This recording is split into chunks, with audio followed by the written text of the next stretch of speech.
is a presentation of Fox Sports. We are Blackmore. We are Southwest. For baseball fans, there couldn't be a better way to begin the second half than a matchup between two of the first half's best teams. Add to that the venerable, friendly confines of historic Wrigley Field, and it gives you a weekend dream series between the Rangers and the Chicago Cubs. With both teams rested and rejuvenated, the entire weekend should be great theater and a possible postseason preview. From Chicago, your Rangers begin the stretch run, and it's next on Fox Sports Southwest.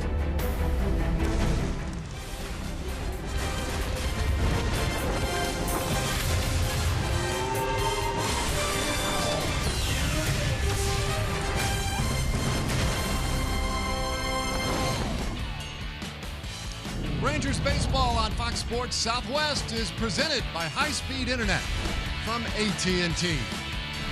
The Windy City, Chicago, living up to its reputation this afternoon. The Rangers and Cubs ready to get things going for the start of the second half. Top teams in their respective leagues for the better part of the entire first half. And today, they go head-to-head interleague style. Great to be with you, everybody. I'm Dave Raymond with Steve Busby.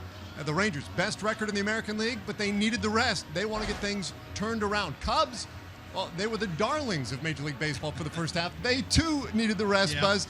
Today, though, the Rangers happy to have Martin Perez, who's been really their most consistent man going today. Dave, he has. And, a couple teams that have been struggling with their pitching, and Martin Perez going to be counted on heavily to start turning that around here this afternoon. The last start that Martin had against Boston, his only clunker in the last 8 or 10 starts, but that 8-1 record for Martin Perez, 6 3/4 runs of support for him. That tells you Ranger offense has been giving him lots of runs to work with, and he's been holding left-handed hitters down. That's important here against the Cubs, a 154 average against him by left-handed hitters.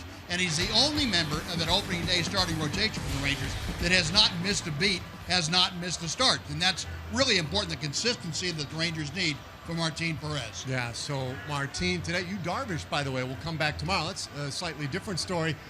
Today, though, with the Chicago Cubs, the question many may be asking is, well, what was so great about the Cubs in the first half? Just about everything. Until the last 24 games for the Cubs, they were doing everything right. They were getting great pitching, great offensive production. They were tops in the National League in runs scored. And that 53-35 record will tell you not everything, because it doesn't tell you how good the Cubs were the first 40 or 50 games of the season. They lost 14 of their last 20, just 6-14 in that stretch going down to the All-Star break. This year, though, at home, 26-14, one of the best in all of baseball, the best in the National League. 7 players on the All-Star team, tells you the quality of personnel they have, including their entire starting infield represented out in San Diego. Starters ERA, first 77 games at 2.54, but it's jumped to 8.10. So that kind of mirrors the struggles that the Rangers have had, and both teams hoping they get that back in order. Yeah, very similar looks the way they finished their first halves. Should be fun this afternoon.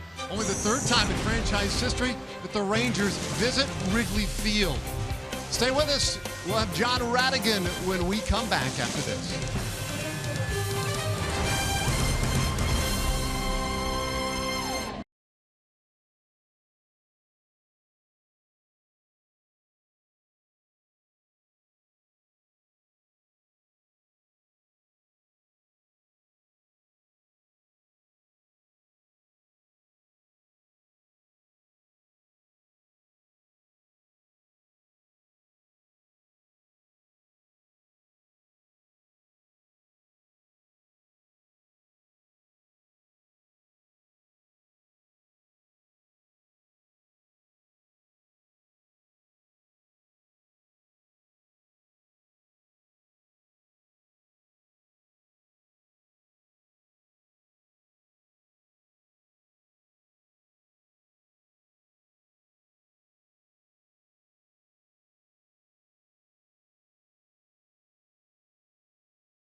Sports Southwest is brought to you by your Texas Ford dealers.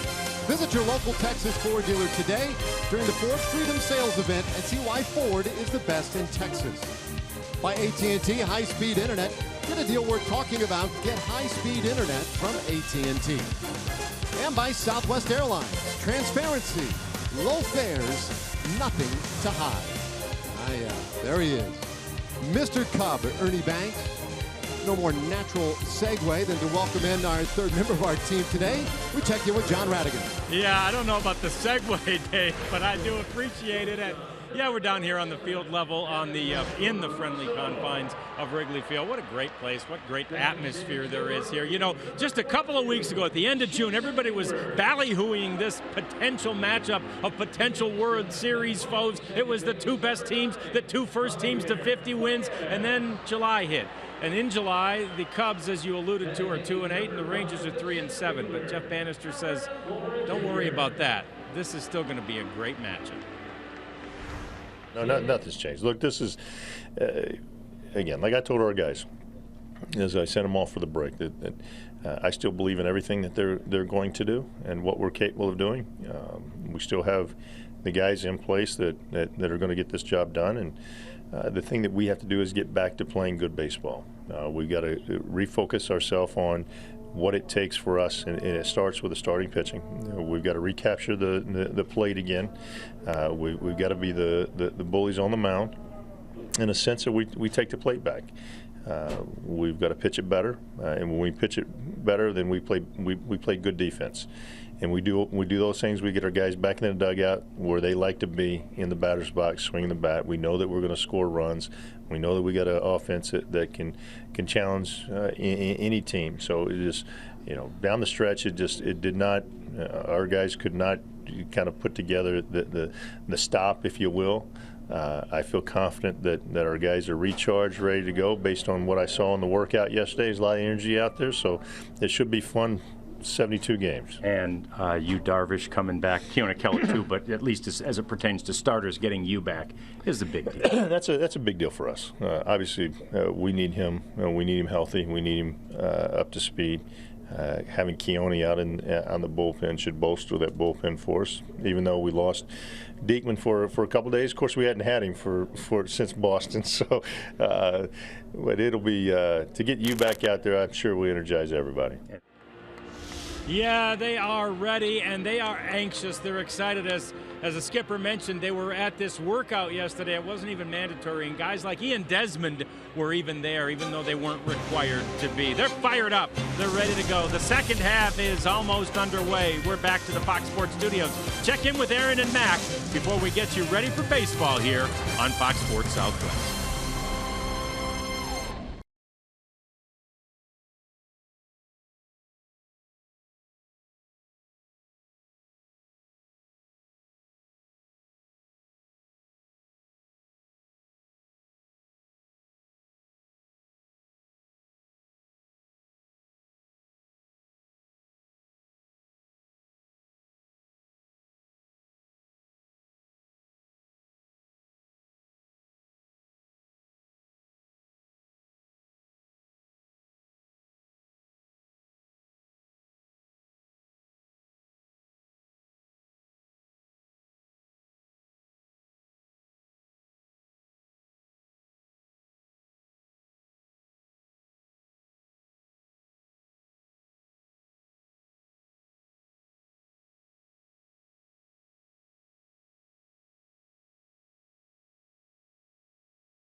We're on the north side of Chicago, where there's lots of construction going on around this ballpark as well. But what a great place for a series, the Rangers and the Cubs. And there are lots of Rangers players and even the manager who have lots of memories from this place. Jeff Bannister was in the National League for all those years, the National League Central, in fact. Ian Desmond played here a lot, and so did Cole Hamels. In fact, the last time Cole Hamels was here was an awfully special day for Cole Hamels as we flash you back to July the 25th of 2015. Not only did Cole Hamels have no hit stuff that day, he was busting bats, he was striking guys out, he was getting the consummate defensive plays that you need in a no-hitter, and he was tossing a no-no in his very last game that he pitched for the Philadelphia Phillies.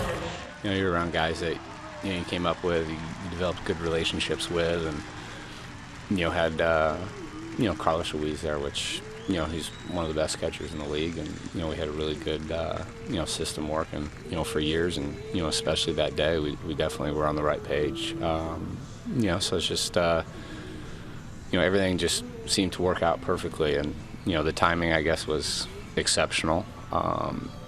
Just for that given moment in time with the Phillies, and obviously with the trade deadline looming. So it's just not too many people, I guess, get to have a send-off like I did. And what a send-off it was for Cole Hamels. He wishes that he could pick up where he left off in that game last July. He says, though, he thinks the scouting report might just be a little bit different this year. But he pitches the finale on Sunday. Now it's time to get ready for Game 1 of this series with the Cubs and the Rangers. Dave, let's get it back up to you. All right, yeah, thanks, John. And always so much history in this ballpark. Cole Hamels authoring his chapter as we get ready for this one tonight. Rangers and Cubs. Let's take a look at the Southwest Airlines starting lineup for the Texas Rangers. Rougned Odor back in that leadoff spot at second base. Ian Desmond batting second in center field. Nomar Mazara after the break in right field batting third. Then it's Beltre, Fielder, and Ryan Rule getting the start in left field. They make up the heart of the order. Elvis Andrews going to try to put together another great second half to go along with his first half. Robinson Chirinos catching, and then Martin Perez, National League game, pitching and batting ninth this afternoon. Now, Kyle Hendricks, the 26-year-old former Ranger farmhand. Rangers took him in the 8th round of the 2011 draft out of Dartmouth University. Maybe a little too smart to pitch the big leagues, but he's been getting by extremely well. Very basic pitcher, excellent sinker, cutter, changeup, an occasional curveball. Throws a lot of strikes. He has been known to pound that strike zone. Keeps the ball on the ground. Rangers need to be aggressive once he establishes strike one in that zone. Well, we are ready to go, and he starts us off with strike one. Right down the middle to Odor. Rougned batting .275 to begin the second half, but 16 home runs and 46 RBIs, and he lashes one down the left field line, a base hit. He'll take that aggressive turn, but hold with a leadoff single. That's a way to start it. A good job by Rougned Odor going the other way with that sinker. That pitch from Kyle Hendricks. Rougned did not try to pull it and took it the other way. The Cubs shading him around to the pull side just a little bit with Bryant off the line, so that opened up a pretty good spot right down that third base line for Odor. Good job of hitting right there. Well, you get that lead man on. Odor, as we know, does have some speed. And Ian Desmond steps in and takes ball one from Kyle Hendricks. Desmond, fourth in the American League with that .322 average. And getting on base at a very healthy clip. And he'll take a strike in that very same spot. This one manages to catch a little more of the plate. It's 1-1. Just 71 degrees at game time this afternoon. And a little breezy. That is typically one of the storylines when you play at Wrigley Field. 1-1. And Odor will be able to advance on the pass ball. That was in the glove of Contreras, but he just couldn't hold on to it. Yeah, Wilson Contreras looked like he might have gotten the glove up in front of his face the way he reacted. Sometimes a catcher will do that coming out of the crouch. That pitch was high to begin with. Yeah, I believe he got that glove right up in front of his face, lost sight of the ball just momentarily. And it hit the heel of the glove and bounded away, and Rangers immediately catch a break here in the first. There's one of those free 90 feet that Jeff Bannister talks about quite a bit. And so Odor out there in scoring position. Desmond has thrived in these spots. A 2-1, and he chases. It's 2-2. Yeah, that's that occasional curveball that Hendricks will throw, and Ian Desmond, the first time he had a look at it, so now he's filed that away in his memory banks, and he'll go to work on him.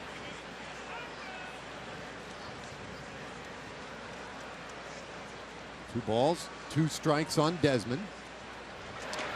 And that one buried. Full count. Now, already a very nice start to this one for the Rangers. And that Odor reached. Able to get out there to second base on the pass ball. And now Desmond has allowed the rest of the Rangers hitters to get a little deeper look at Kyle Hendricks.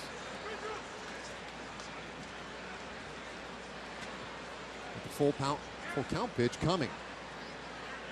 And Desmond will still try to move Odor over with a ground ball to the right side. It's this one up the middle. It does advance Odor. Baez in perfect position though, and that is the first out of the ball game. Take a look at the rest of the Chicago Cubs defense. Javi Baez there over the right side of the infield, along with Anthony Rizzo. On the left side, Chris Bryant at third. Addison Russell, very talented young shortstop. The outfield has Ben Zobrist in left, Almora in center, and then Hayward, one of their big offseason acquisitions, in right field. Wilson Contreras, the catcher. Second-year manager Joe Madden, at his second year here in Chicago. One out. Odor at third. Fastball right in there for a strike to Nomar Mazara. Mazara at 282. Very productive first half, but he saw the league adjust a little bit toward the end of that first half, and that one tight. 1-1. Well, to protect the outside part of the plate, every once in a while you have to throw inside. That doesn't mean inside the jersey, but it was close. Nomar narrowly missed getting on for free right there. Now the 1-1. And not even close.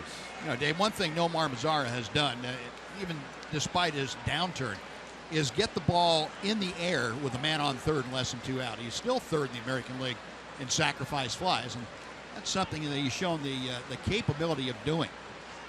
That's important for a young hitter to be able to do that. Chase is one maybe a little bit low that time. It's 2-2. And that swing, kind of the product of struggling just a bit. There's that 50% average with runners on third and less than 2 out. But lately, the problem has been exacerbated a bit by his downturn all the way around offensively. Infield in tight, up on the edge of the grass. They want to cut down Odor, but a strikeout by Hendricks will allow them to relax now. Mazara couldn't get it. 2 away. It'll be up to Adrian Beltre. Hendricks able to throw that changeup to the left-handers. It dives down and away, very much like his sinker does, except about 7 or 8 miles an hour less velocity. You saw that good circle change grip, and that has to look exactly like a fastball coming out of Hendricks' hand to the hitter. So now Beltre, right-handed hitter, 281 average. And there's a strike from Hendricks. He does a very good job of not overpowering guys, but he has that ability to find the corners.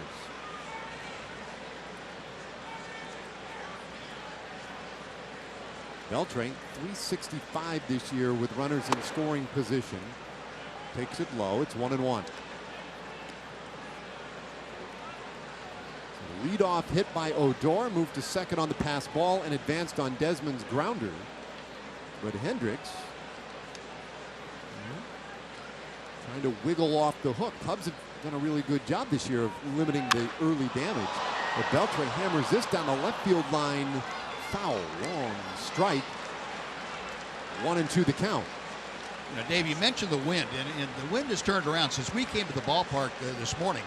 It has turned about, probably 90 degrees, blowing straight in from left field now.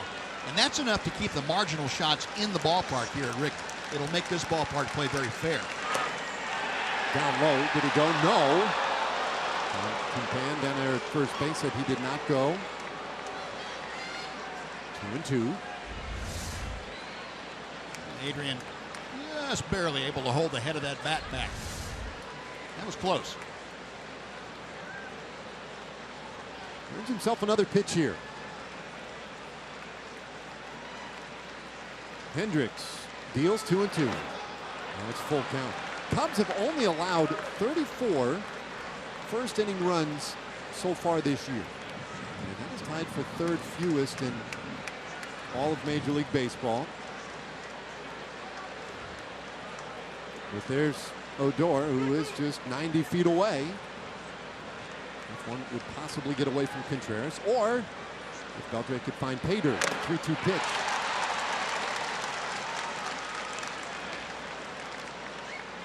Stays full.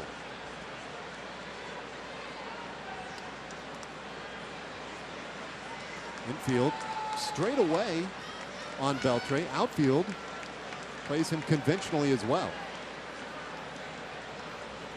Here's the payoff. And that one is outside. Beltre walks. And the Rangers have him on the corners for Prince Fielder.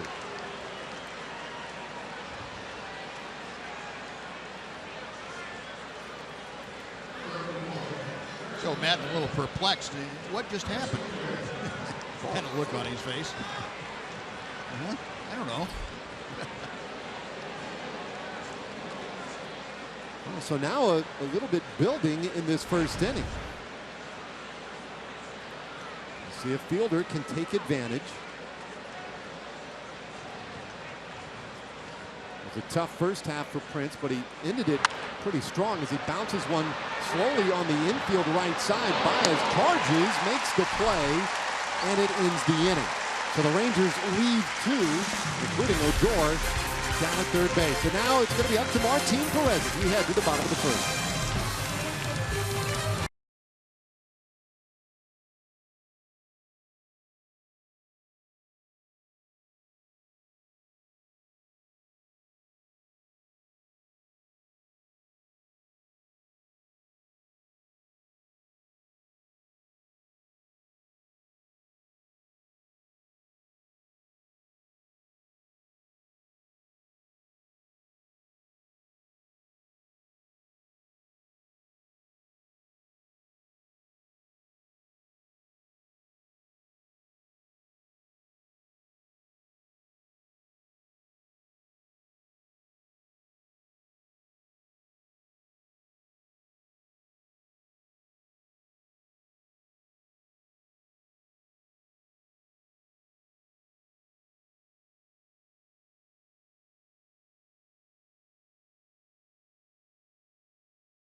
Game of this three-game series. Let's take a look at the Cubs starting lineup today. They come at 53 and 35, and they'll start it off with the switch hitter Ben Zobrist in left field. Chris Bryant at third base, bat second, and then Anthony Rizzo, their first baseman, will bat third. In the heart of the order, It's the catcher, Wilson Contreras, shortstop, Addison Russell, and then Jason Hayward in right field. Batting seventh, Javier Baez at second base. Albert Almora, the center fielder, will bat eighth. Kyle Hendricks at the start and will bat ninth for Chicago.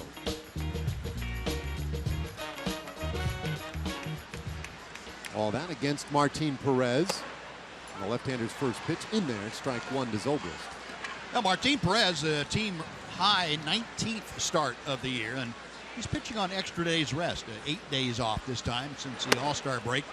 And he's been good. Extra rest has given Martin Perez a 3-1 mark this year with an ERA of about 2.8. Well, Martin looking for a good solid outing to get this second half underway.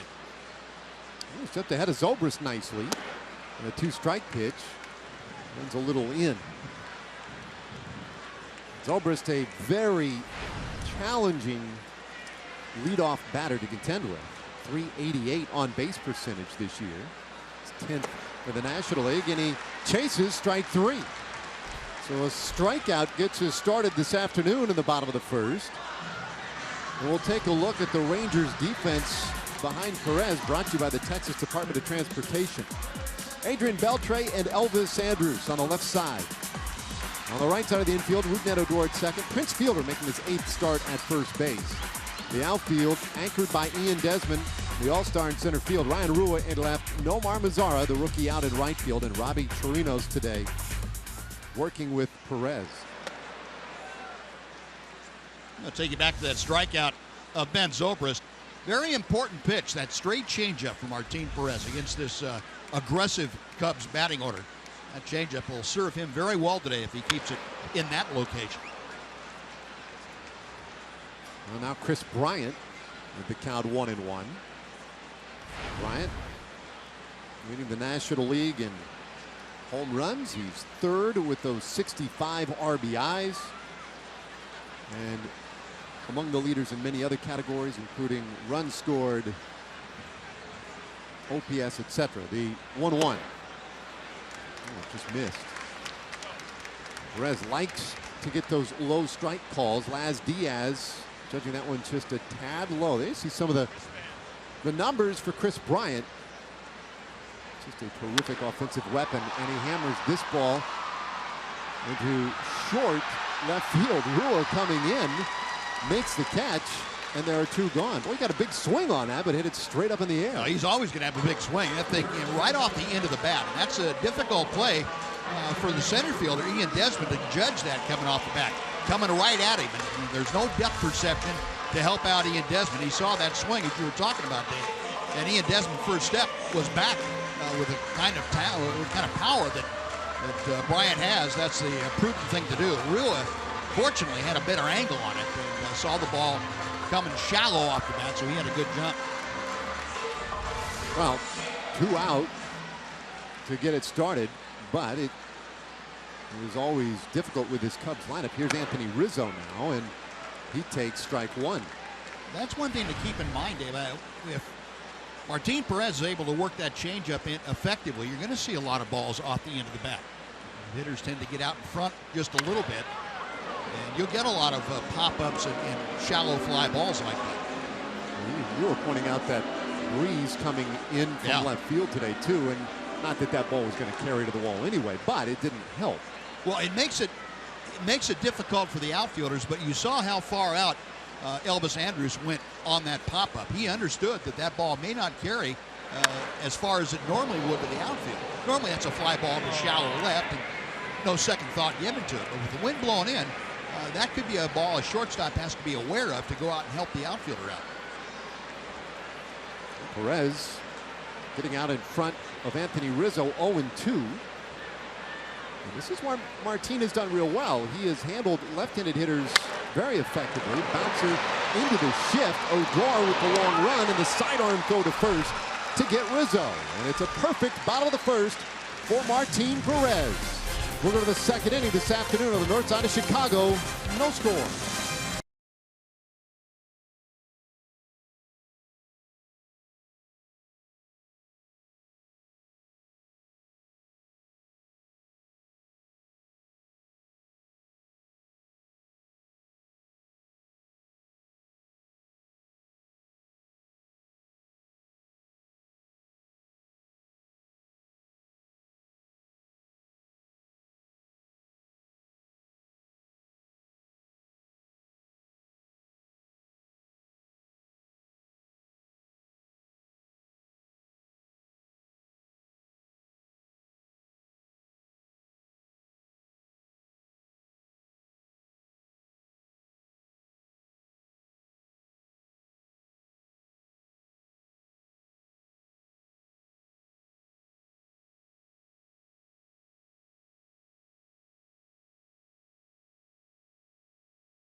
take advantage of $10 Tuesdays. Tickets for the A's-Rangers game are just $10.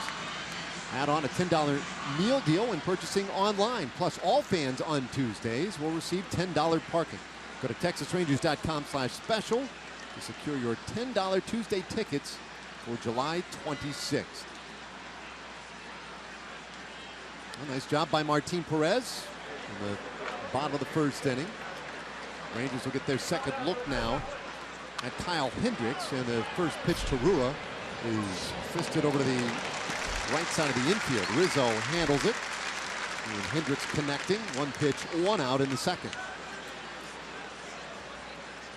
Ryan Rua trying to be aggressive against Kyle Hendricks, and Hendricks crossed him up, got that pitch inside on him, got it up and in, and the resulting ground ball, a fairly weak ground ball by Rua.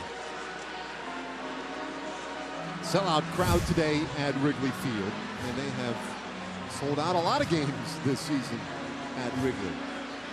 But my cab driver from the airport yesterday just wanted to let me know, Buzz, that this Cubs team will be talked about decades from now, much like the 27 Yankees, and he rattled off a couple others as the first pitch in there to Elvis Andrus for strike one. So, kind of like Steve Bartman, huh? Yeah. Talked about for a long time. Breaking ball from Hendricks, and it's 1-1. Did you go down there and visit the Bartman seat today? I haven't. You know, that's a good Yeah. point. One of these times I might have to just go do that, because it is kind of interesting. I'd like to see the view that he had. Before or after he caught it? Well, before, clearly. Afterwards, it was ducking. There it is. I'd say right over that Xfinity. Yep. Maybe the X or the Right F about there. right. Where he and Moises Alou there's a bouncer shortstop. Played by Addison Russell. 2 gone. When you think of some of the great plays in the history of this ballpark, or I guess historic moments. You know, Babe Ruth calling his shot in the right field bleachers, the homer in the Gloman by Gabby Hartnett. Bartman might be right there in the top 5 most memorable historic moments in this ballpark, which is not good for him. No, it really isn't. It really isn't. The infamy, Hall of Infamy. Robinson Chirinos now, and he takes ball 1 from Hendricks.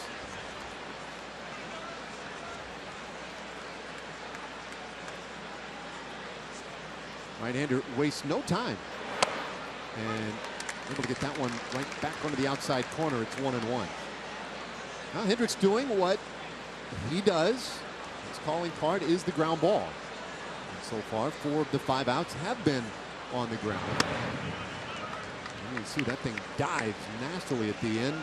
2-1 to Chirinos.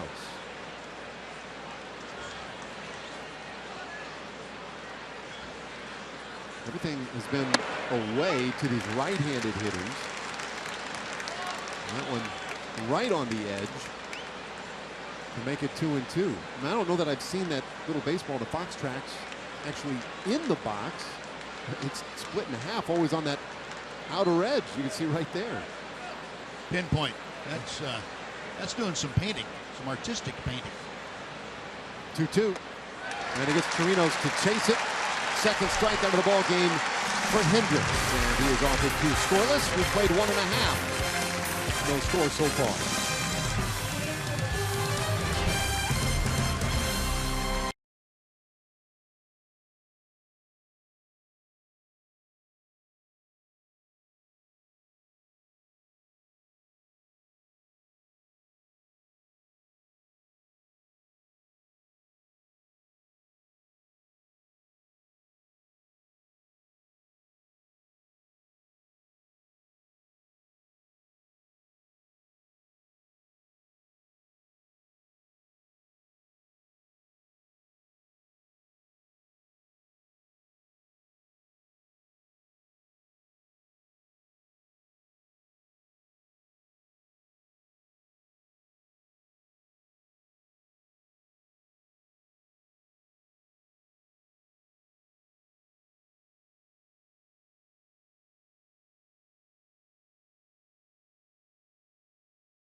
Texas Rangers baseball on Fox Sports Southwest is brought to you by your Texas Ford dealer. Visit your local Texas Ford dealer today during the Ford Freedom Sales event and see why Ford is the best in Texas. Here we go, the Windy City, Sears Tower. And here we are at Wrigley Field. Underway in the bottom of the second inning. Wilson Contreras to start things off. Batting cleanup today for the Cubs. Joe Madden loaded his lineup with right-handed hitters. And Martin Perez grooves the strike. It's 1-1. Contreras just 24 years old. You can see he's played 23 games this year for the Cubs. They use him in left field and behind the plate. And largely because he's got a big bat. 305 average, 5 home runs. You see he has found his way on. 3-1 the count. Perez with a perfect bottom of the first. And now to a 3-ball count against the cleanup man for the Chicago Cubs. A little bouncer left side of the infield. Beltre flags it. Minnesota first in time. Contreras out to start the second. A nice job by Martin Perez, not getting too upset about the idea that he'd fallen behind 3-1. Made a quality pitch to Contreras and got the ground ball. That's what that kind of stuff that Martin has can do. You can get behind in the count and still induce the ground ball if you make your pitch. Good start so far. Now here's Addison Russell. Talented shortstop. He's 22 years old. And Perez puts one in a perfect position for strike one. Russell at 237. Has 11 home runs, 51 driven in. And ropes this one down the left field line and up against the ivy. Russell will jog into second. And there's the first base runner of the afternoon for Chicago.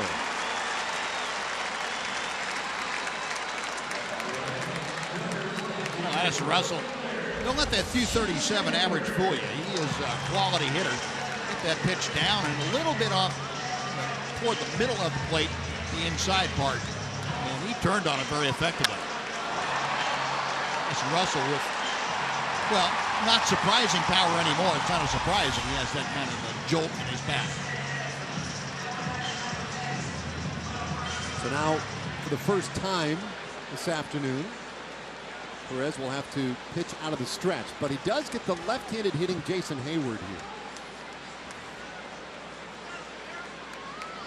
Hayward, the other left-handed hitter in the lineup today. He and Anthony Rizzo, who we saw in the first inning, bounce out. Lefty's hitting just 167 against Martin Perez. Checks his runner. And this ball bounced on the ground to second. And Odor handles it with ease. 2 away, but Russell moves up to third base. A nice job by Martin getting that ball down and in to Hayward. And that's been a quality pitch for Martin Perez against left-handed hitters. One of the reasons he's had so much success. Been able to work that fastball down and in, the sinker down and in, just under the strike zone to him.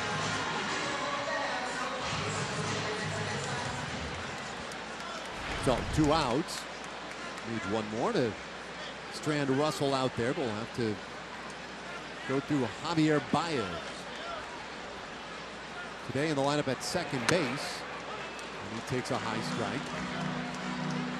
Baez hitting 273 this year. You see the ground balls in Martin Perez. That's what he does, as well as just about anybody in the American League.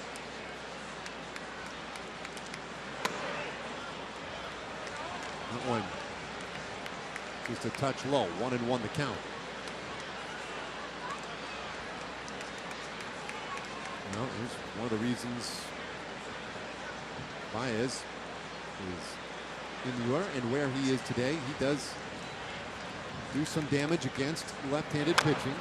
This little tapper is foul. 1-2.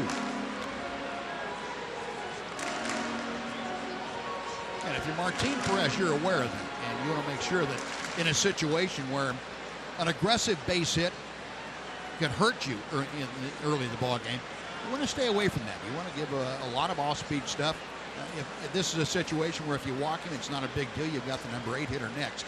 So you want to be careful here to this guy. Inside. Makes the count 2-2. Baez is a dangerous young hitter. A guy who can play all over the diamond for the Cubs. And wherever they put him, people would argue, yeah, I think he's the best we have at that position. That was a little high, full count. You could put him at third and argue, yeah, Baez would be the best third baseman on his team. Second, yeah, probably. And there's some who would argue that he's every bit the shortstop, maybe even more than Addison Russell. Here's Almora, who would be next. Outfield fairly deep on Baez. Payoff pitch on the way, and he'll go after it. Now, it looked like, Martin, back to the point you were making earlier, he wasn't interested in throwing a real hittable strike there. No, a change up, and he had it down and away, at least down. I'm not sure how away it was from our angle, but a quality pitch.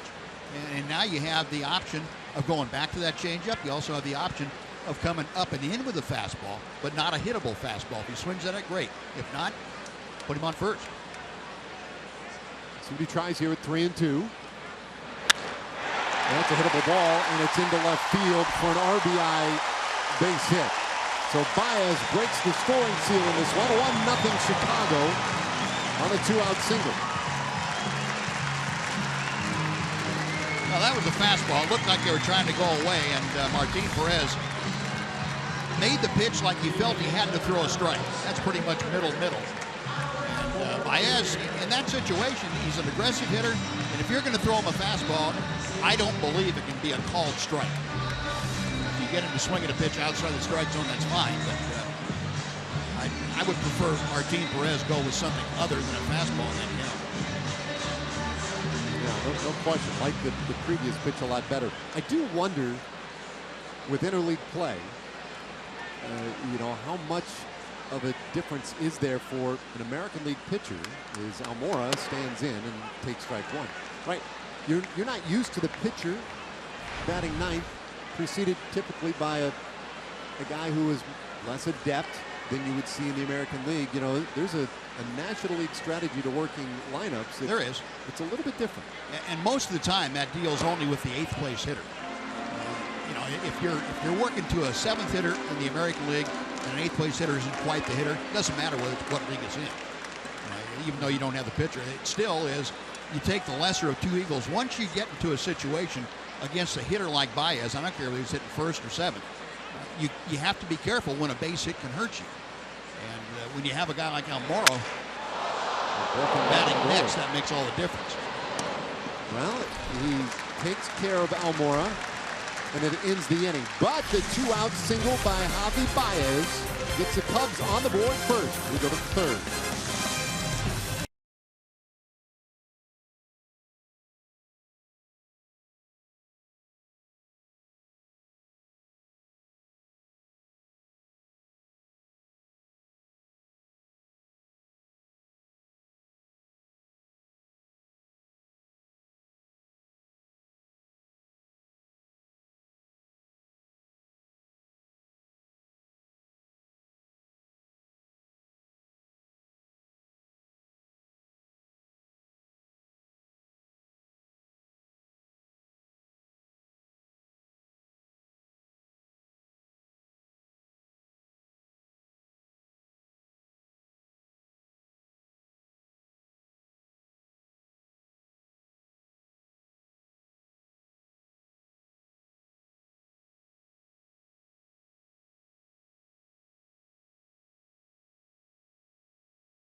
Rodriguez and Rangers captain on July 26th at Whataburger on East Broad Street in Mansfield. Don't miss his chance to win great prizes and to meet Pudge at Whataburger.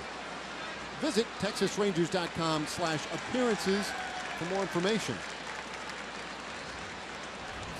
Well, we've played 2 innings. Cubs lead at 1-0, and Martin Perez stands in to begin things in the 3rd.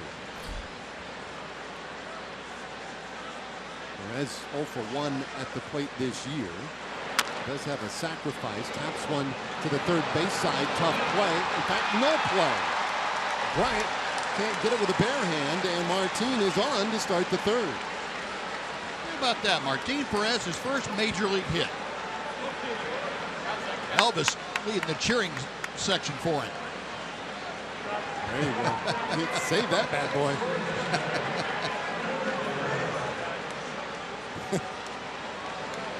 Now, first big league hit, and it went 65 feet. Let's see. You got to know how to put the kind of backspin on it that stops that ball, that prevents it from going to 3rd base. Kind of like a soft wedge shot, you know, it just checks up for you. Yeah, very clever base hit by Martin Perez. Well, now looking at Odor, and he takes ball 1. I don't care how it happens. That's got to be a thrill. Exactly. Had to have had the opportunity to begin with, and that's something that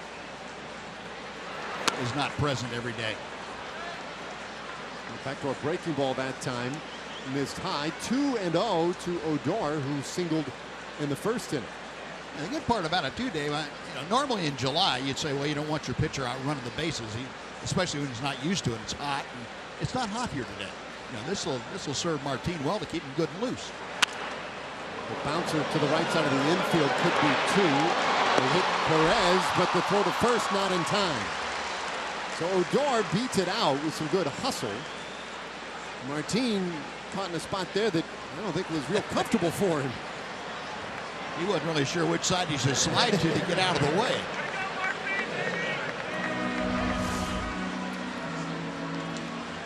Baez and Russell turned it over, and Martin thought he was far enough out that he was going to be all right. Russell came across the bag, and all of a sudden Martin said, oh, I'm in a bad spot. I got to go straight down. Funny, his inexperience on the base paths there might have made it more challenging for Addison Russell than it would otherwise have been. Now the first pitch to Ian Desmond. He's taken for strike 1. And on 1 out as Odor replaces Martin Perez at first. Desmond moved the runner back of the 1st inning, 0 for 1 this afternoon.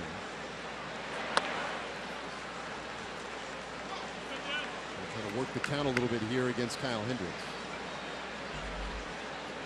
Opening game of this 3-game series. All 3 games day games. 1:20 p.m. starts. Not unusual for the Cubs. Sometimes for visitors it can be a little jarring. So check in on Odor.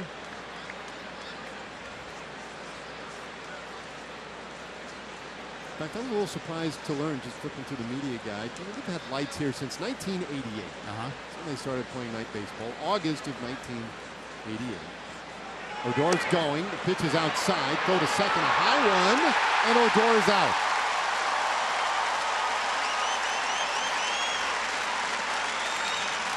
Well, Rudner okay. He went into that slide a little bit late and jarred himself on the bag as he got in there.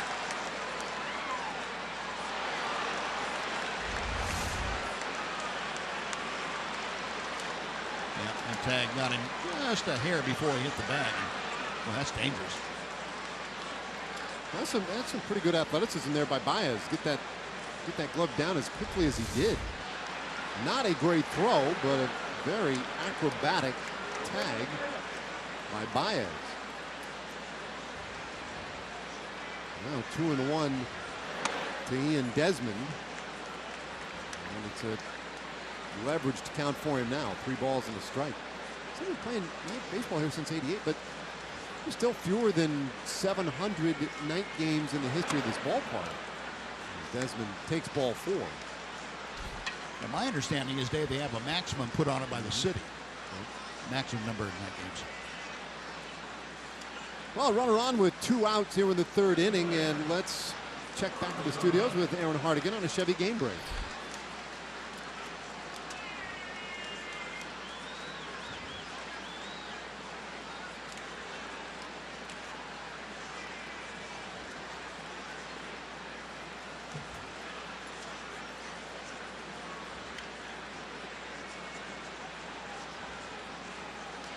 Yeah, right on. Thanks, Aaron. Yeah, that is some big news as Mazzara lifts one high in the air, shallow left field. Tough play, but coming on for it, Almora. And he'll squeeze it to end the Rangers' threat in the 3rd. They'll leave another base runner. We played 2.5. Cubs lead it 1-0.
The weekend of July 25th through 27th, and the family pack is an ideal way to catch those games. You can save up to 50% with Coca-Cola Family Pack. It includes 4 tickets, 4 jumbo hot dogs, 4 Coke soft drinks, 2 kids-owned wristbands, and 1 souvenir program. Go to TexasRangers.com/specials to get your Coca-Cola Family Pack today. Last of the 3rd inning in Chicago is Kyle Hendricks leads things off. The pitcher batting 9th, and it's a 1-1 count on it. Hendricks, and then back to the top of the order for Ben Zobrist and Chris Bryant. Perez moves that one up, and Hendricks gets a pretty good wood on it. And that was a shank. That was a true shank. Those are scary when they get up in there like that. 1-2. And this one popped up. First base side, foul ground. Not a lot of room over there. Fielder calling for it, and Chirinos wisely peeling off. 1 away. I think we got a couple of folks that are here that want to say hello to family and friends back home. Joyce and Jeff Wood. Jeff is one of the tour guides out at Globe Life Park. They're here in town, and they want to say hi to all their folks back in Texas. Also, Jeff wanted to give a shout out to all of his co-workers at Globe Life Park that give the tours there. And also Shirley Coast and her husband Cal in town, as almost always Shirley and Cal get to a lot of games on the road with the Rangers. Good to see them here. You knew they wouldn't miss this series. No. You don't get many of these. Rangers coming to Wrigley Field, just the 3rd time in franchise history. 2-0 to Zobrist. And that one just misses. So Perez picking a little bit here at the Cubs leadoff man, and he's put himself in a difficult spot.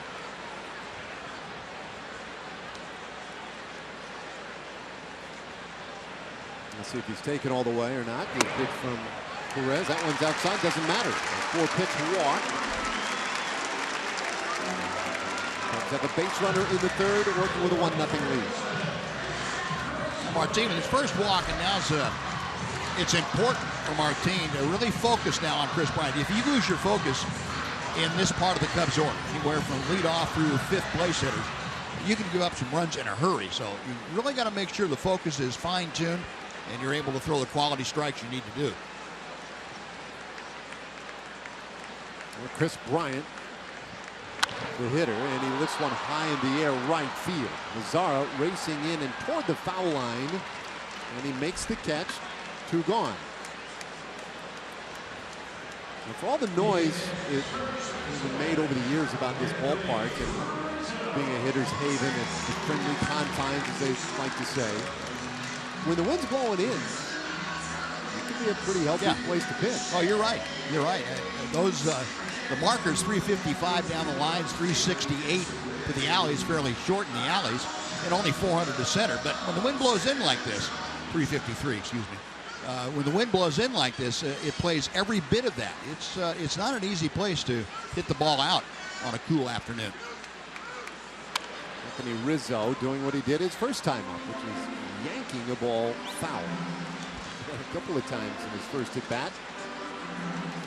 Ultimately grounded out to second base.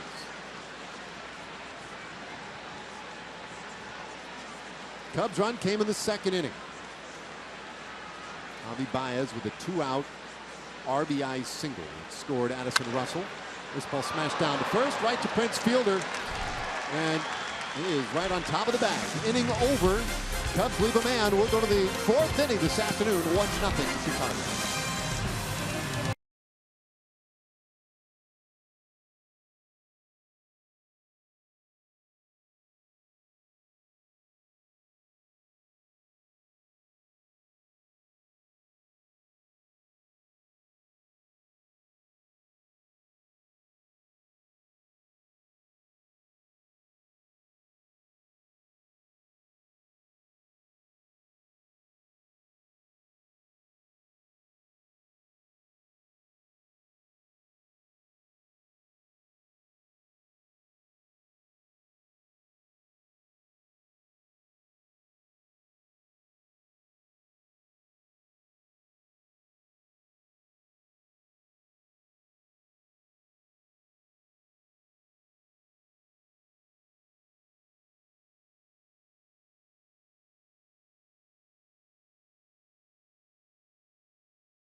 It's going to be July 28th. Rangers facing the Kansas City Royals. First 10,000 fans will receive a Papa John's Texas Rangers Throwback Thursday collector pin commemorating Kenny Rogers' perfect game. You can get your tickets today at TexasRangers.com or by calling 972-RANGERS.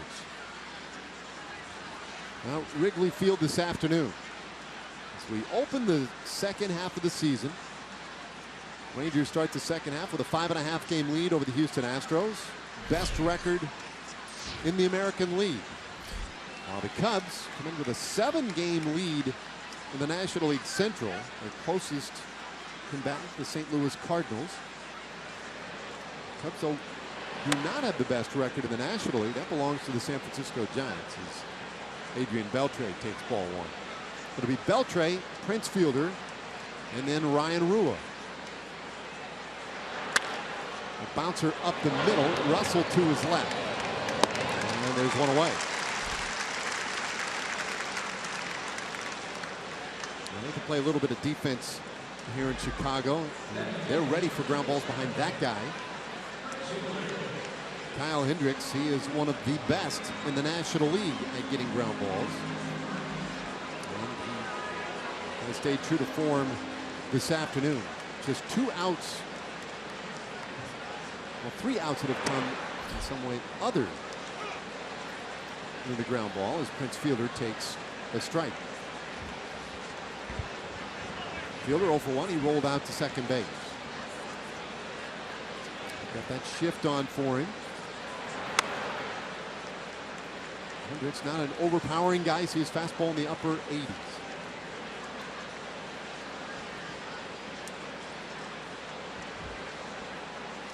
Many years with the Milwaukee Brewers. Fielder did some damage here at Wrigley Field. 2-1 the count now. Well, it's no teams for the Brewers. He did a lot of damage everywhere he went. Yes, he did. He got off to such a slow start this year. The numbers are going to be a little deceiving for the remainder of the season as it evens up now at 2-2. He's on a long stretch now where he's hitting closer to 280 and change. As he takes one off the arm and Fielder is on. Well, he didn't make a great effort to get out of the way of that one, but that's okay. Prince, very rarely do you see him sprawling backwards. He just turns into that thing and takes it off his unarmored arm, but it might as well be armored compared to everybody else. One thing you got to be careful of. Kyle Hendricks likes to pitch inside. He does that to protect his sinker, but Fielder's not going anyplace. He's staying right in there. Well, you always wince at the sound of those home runs. Yeah, that's ball at the bat. Yeah. That hit by pitch right there to Fielder made me wince. That sound was not good. It's pretty solid wood he's got from his elbow to his shoulder. That's a large upper arm. So he's on now for Ryan Rua.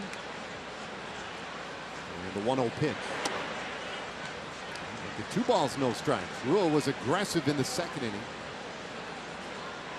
And they tried to ambush Hendricks on the first pitch. And a weak roller over to the first base side.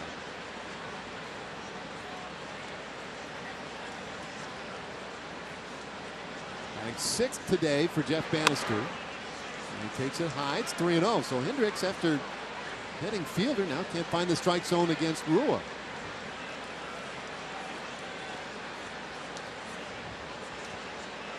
Joe Madden staying cool. Not to be alarmed as Elvis Andrus waits on deck.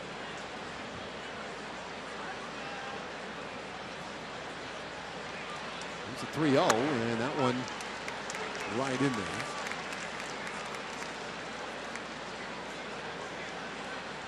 Rua, you saw the graphic a moment ago. He's been on a kind of an extended slide in the last 16 games. When that began, he had the average at 300. And it has dipped a little bit since. And he takes another strike. It's a full count. Rua went on a little bit of a power run toward the end of the first half, and he did a lot of damage on that long road trip. In fact, he's had 5 home runs since the beginning of June, all of them on the road. And he reaches out and keeps his at bat going. He had a couple in Seattle and a couple in Oakland that looked like they were never going to come down. He just crunched them. And he got him one of those rolls. You mentioned that roll that he got on. He hit 5 in a very short order, but hasn't really been able to find that again. It just has evaded him. 3-2 pitch, and he will stay alive. I'm sure there are some fans wondering, well, wait a minute, why is Rua in the lineup today against this tough right-hander and Chu is not? And you should mention Shin-Soo Choo today had an MRI on his back. He continues to bark a little bit. And we'll get an update either later on today or after the ball game. They don't expect it to be anything serious. A 3-2 pitch, and this one served out to right center. Long run and a diving catch made by Almora. I don't know that he needed to leave his feet. Kind of pretty play, though. Almora got a great jump on the ball, read it very well coming off the bat, and the wind was helping push it away from him. And I agree, he did not have to dive at that, but he chose to. Had a little window dressing to the effort, but the dive doesn't take away from the effort it took for Almora to get there and make that catch. It had the look of a ball that might just find its way in. Fielder has to stay at first, and with 2 gone, it's Elvis Andrus. And he takes strike 1. Elvis grounded out to short back in the 2nd inning.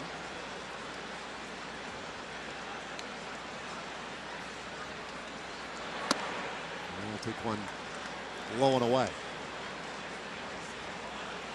The Rangers have a couple of hits in this one today, but none with a runner on base. They're 0 for 6 so far today with men on base.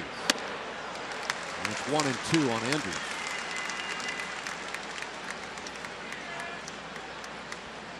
So he's had to dial it up a little bit and get that big out. Kyle Hendricks has been able to do so.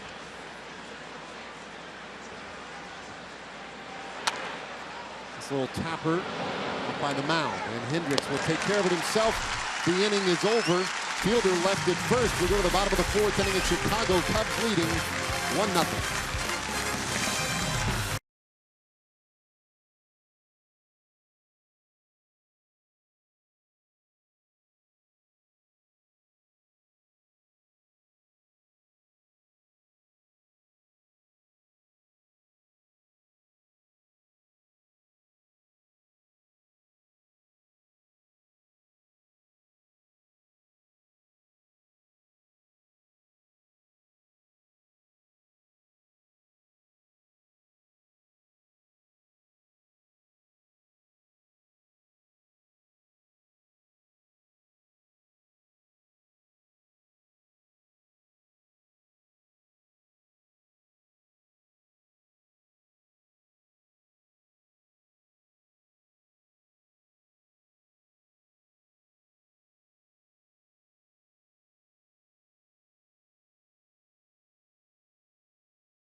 Rangers baseball on Fox Sports Southwest is brought to you by Southwest Airlines. Transparency, low fares, nothing to hide. And by the all-new 3-row Mazda CX-9, meticulously crafted for driving because driving matters.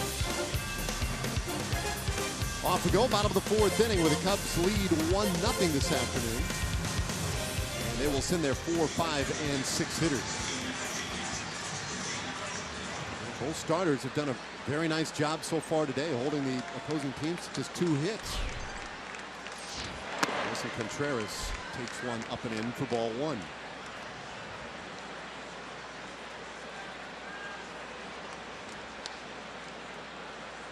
Contreras, a dangerous hitter.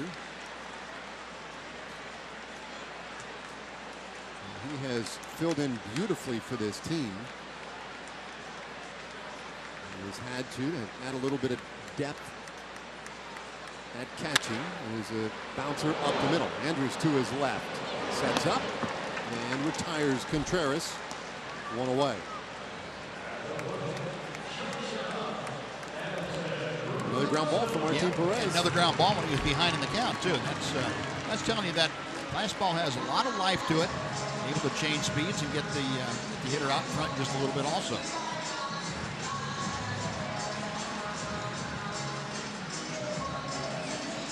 Six ground ball outs. Trying to make that 7 ground ball outs now for Martin Perez. And he delivers ball 1 to Addison Russell. Russell had the double. That was in the second inning, and then scored on the buy-in single. Lines this one right into Beltre, 2 away. You don't see it happen very often. That ball almost handcuffed Adrian. Ball hit so hard, it must have had a little hook spin to it. Adrian started to reach out just a little bit to his left, and that ball said, oh, here it comes, coming back at me. Quick hands, though. He's amazing. Got that ball magnet in his glove. It attracts everything leather. Well, what a season he's having, too, the 37-year-old veteran. Jason Hayward, and he takes strike 1. Hayward grounded out of the second inning. Let's see, the average 242. He's not huge. He's known for his defense. And some feeling too that he can have some big or at least above average offensive years here. But it's been a slow one for him a little bit at the plate. 1-2 the count. The Cubs, I'm sure, disappointed right at the outset. They thought they were signing him to play center field for him. And they showed that it wasn't really the answer to their center field dilemma. So Dexter Fowler was re-signed. Fowler, of course, here last year. This one shot out to left field. Rula going back, and he is there. Inning over. Another 1-2-3 half inning for Martin Perez. 9 quick pitches, and we go to the 5th. 1-0 Chicago.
Brought to you by T-Mobile. Home runs in the first half.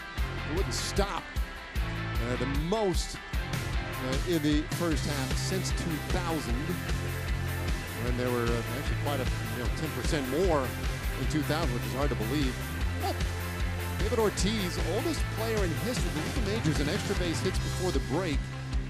And his 72 RBIs at the break, most by any player 40 or older. I mean, no matter how you slice it, David Ortiz had an historic first half for the Boston Red Sox. We begin playing the 5th inning. Robinson Chirinos takes strike 1.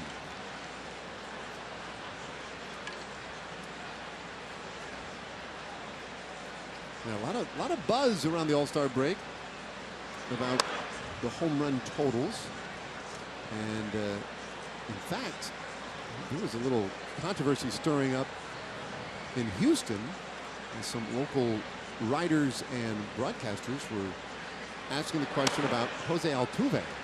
And whether, how do you explain some of the numbers, especially the power numbers?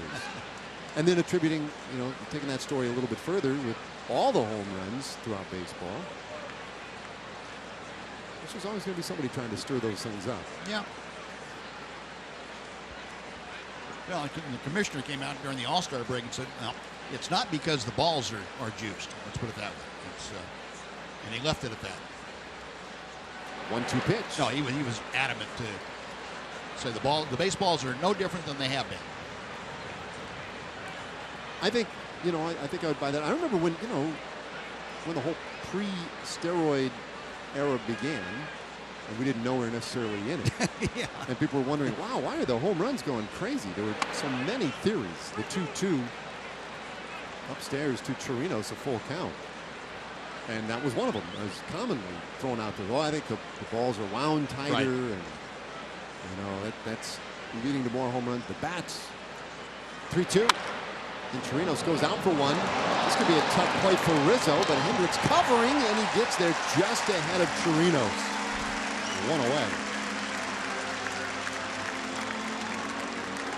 Yeah, nice play by Anthony Rizzo. Good job by Kyle Hendricks to get over there and accept the throw in a manner that he could catch the ball and then step on first, not try to do both at the same time. And Rizzo showing you some pretty good agility going to his right. And very calmly rights himself and makes an accurate throw to Hendricks covering. So 1 out. We'll start the 5th inning. And here's Martin Perez. Perez with his first big league hit earlier today, that infield single in the 3rd.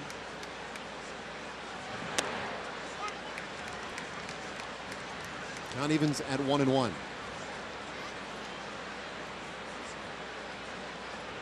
The Rangers need something going offensively against Hendricks. A little chopper to Addison Russell, and it looks like that quickly 2 gone.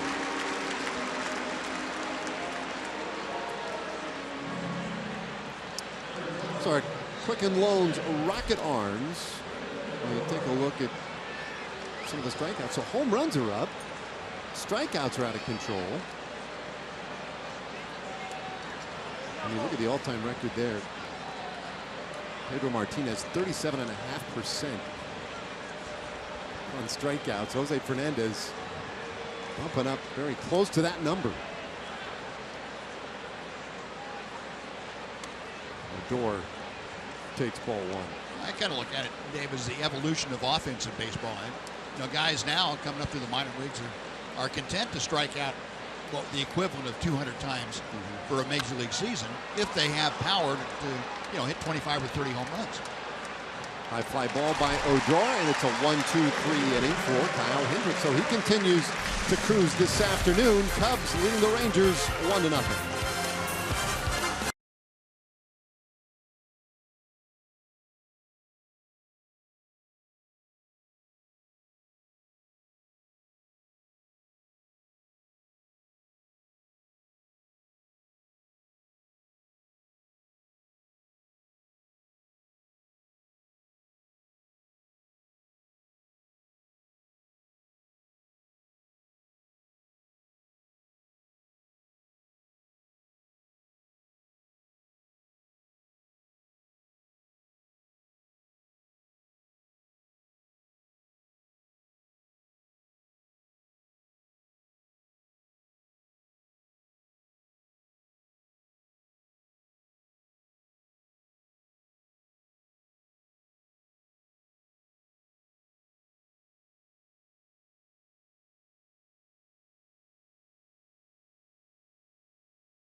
Head out to the ballpark on Saturday, July 30th. The Rangers and the Royals getting after it. Pick up this special collectible. First 15,000 fans 14 and older receive a franchise 4 quad bobblehead courtesy of Medical Center Arlington. That along with Beltran, Pudge, Nolan, Michael Young, and the Texas Rangers franchise 4. Get your tickets for Saturday, July 30th by logging on to TexasRangers.com. And the first pitch to Baez, he's bunting, and it's picked up by Chirinos. Baez is out to start the 5th inning on 1 pitch.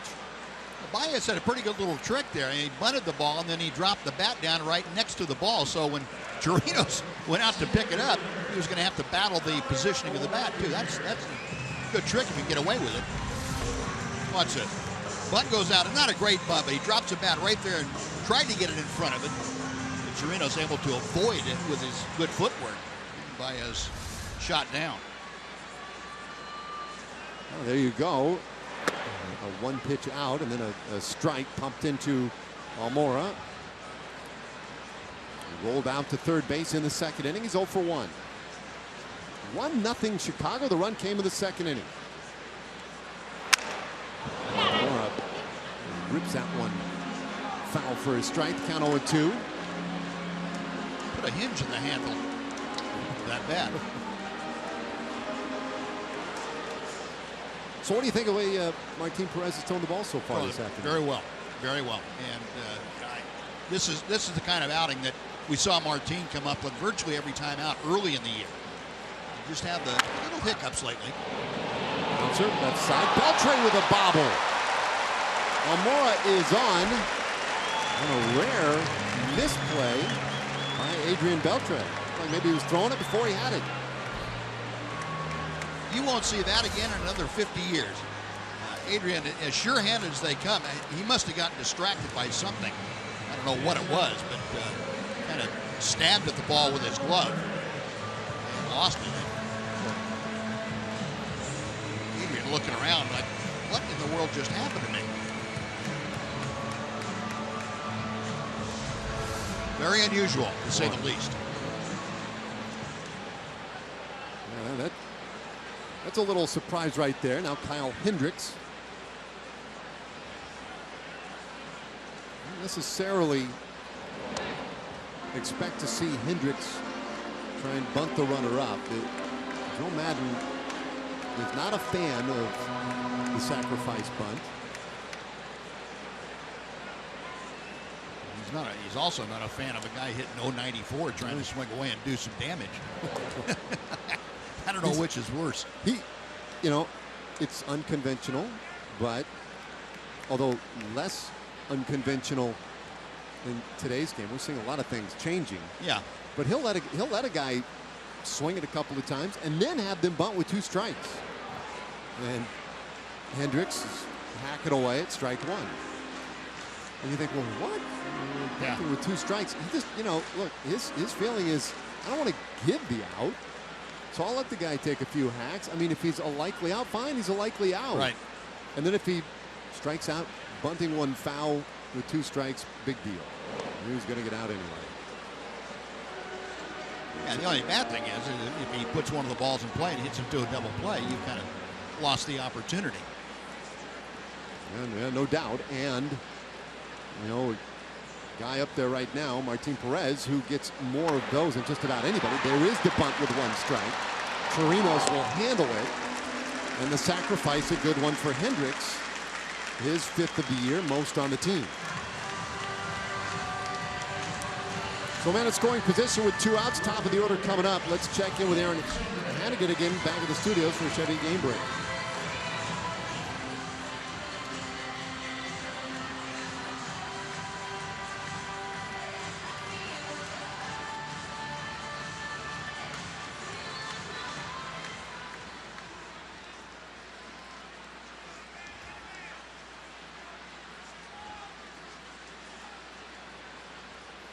All right, thanks, Aaron. Aaron Hardigan.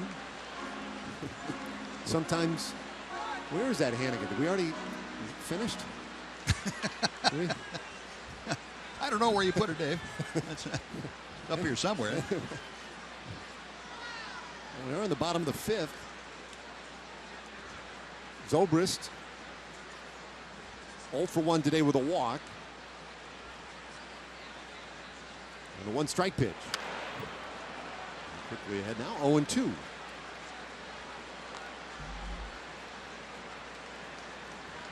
Zobrist, the only adult on the team today, or in the lineup. He's the only Cub in the lineup today who has seen a 30th birthday. He's 35 years old.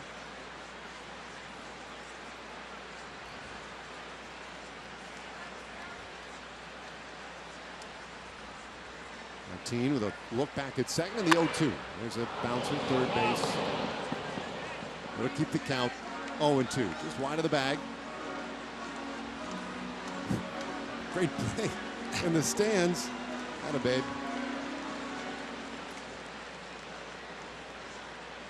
Yeah, there you go. There you go, kid. Don't forget what I did for you. And he looks like a veteran. He should have known better than trying to make that play. Appreciate everybody lending a hand as he was falling over the chair, the 0-2. And this one golfed down that left field line, but foul.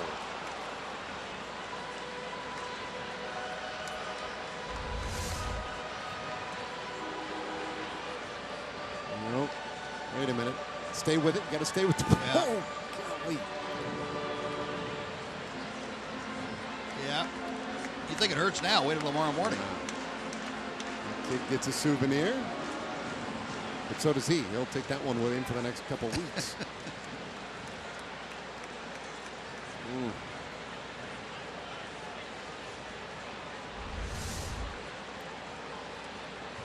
0-2 pitch.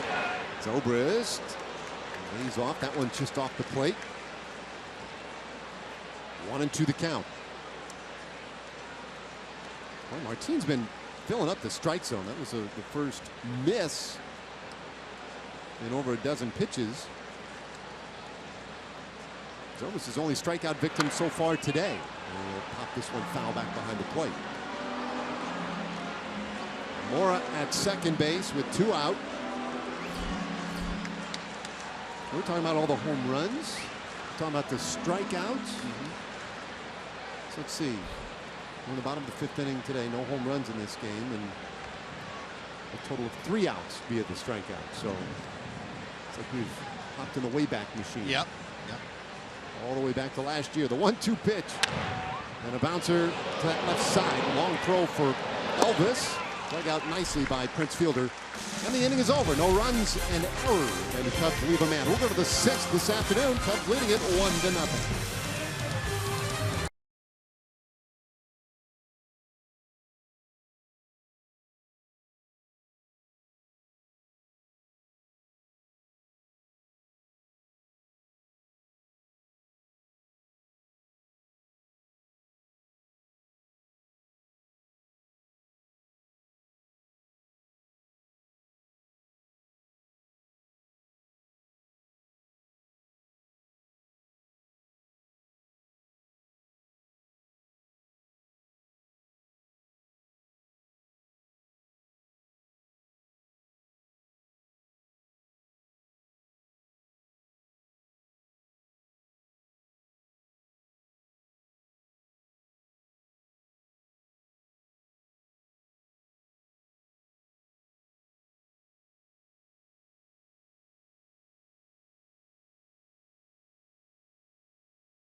Today's jackpot worth $500 and dinner for 2 at Sonic Drive-In. So if a Ranger hits a home run this inning, Hosey Tucker from Fort Worth will win $500. If a Ranger hits a grand slam this inning, well, Hosey will win $25,000. $1,000 you can register at any participating Sonic restaurant. There you go. That'll make it worth watching for Jose. A 1-0 game, and it'll be the 2, 3, and 4 hitters for the Rangers against Kyle Hendricks. This is also third time through the order, so we'll see if that makes any difference as Desmond offers at the first pitch. A bouncer short. Russell is there, 1 away.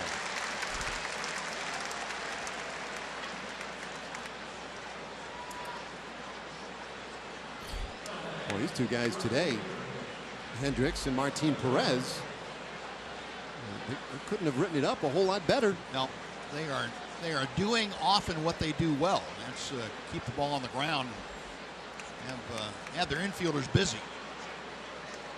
Doug Brocail having a word with Martin Perez in the dugout is now the first pitch to Mazzara. He's taken low for a ball.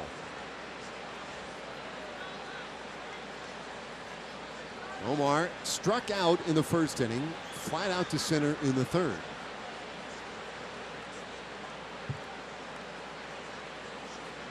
Youngest player in the big leagues, and he's working through some adjustments right now. Takes a strike, the count 1-1. What a sensation he was. And he filled in almost immediately this year for Shin-Soo Choo out in right field. This one sent foul into the seats. The American League Rookie of the Month in April and May. There's Choo. Had the MRI today on the back. We're hoping for good news on that. But it has been a struggle for Shin-Soo this year. Zara pops another one foul. Not a lot of foul territory at this ballpark, so we'll do it again. Yeah, John Daniels talking about Choo before the ball game today. Davis, you and I were sitting there listening to him, and said now the expectation is that it's nothing more than just muscle tightness for Choo, and they needed the MRI just to make that for sure. Zara sends one deep to left center. The center fielder Almora tracking it down. 2 away.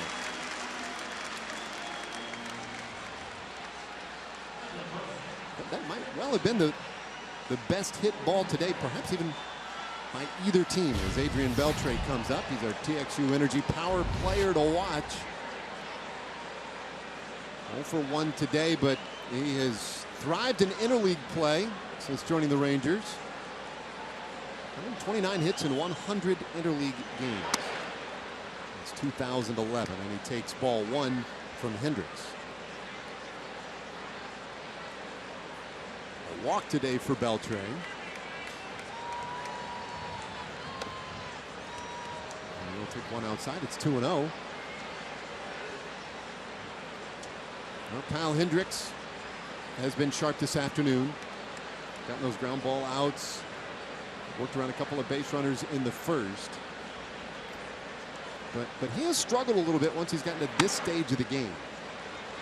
3-0 now to Beltre. His ERA in the 6th inning on registers this year at 6.48. 3-0. And that one grew. So we'll see if the familiarity that the Rangers have acquired to this stage, if that may well translate into some more offense. Beltre hammers this one into center field, base hit. Just the 3rd hit of the afternoon for the Rangers. Beltre is on, and it gets Prince Fielder to the plate. Now, Adrian got one to his liking out over the plate and elevated just a little bit, and that's not Hendricks' strong suit as we've seen. That target set down and away. That ball staying right up there where Adrian could see it well and get the head of the bat to it. No, Dave, I think you're right, and about this part of the game being tough for Hendricks. He's now gotten over 80 pitches, and that typically has spelled a problem for him when he's gotten up to that number. So now the Rangers looking to take advantage of a guy that isn't familiar with pitching well this deep in the ballgame. This one in there for a strike to Fielder now. Well, look at the last 4 hitters. Odor with the fly out to center, and the ground ball by Desmond. But Mazzara hit that ball well to center field a moment ago. Beltre with a line drive. So 3 of the last 4 hitters have hit the ball in the air and hit it hard. As the strike to fielder makes it 0-2.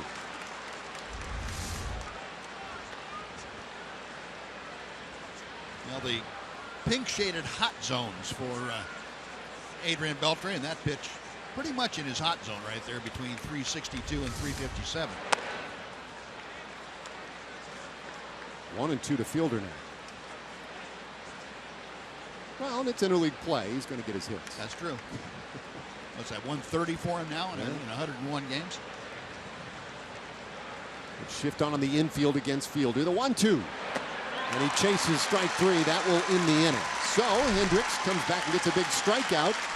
And we'll go to the bottom of the 6th this afternoon with the Cubs leading 1-0.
Rangers Destinations travel packages offer first-class hotel accommodations, great game seats, private meet and greet with current Rangers players, a VIP ballpark tour, and a whole lot more. Don't miss your opportunity to travel to Denver to see the Rangers face the Rockies in August. Go to TexasRangers.com/destinations for information and to book your trip. Bottom of the 6th. Strike to Bryant. That one off the plate, 1-1. Chris Bryant, Anthony Rizzo, and then Wilson Contreras in this 6th inning. Ryan Dempster next door to us as this one is smacked into left field by Bryant, his first hit of the game. So Cubs have the lead man on in the 6th.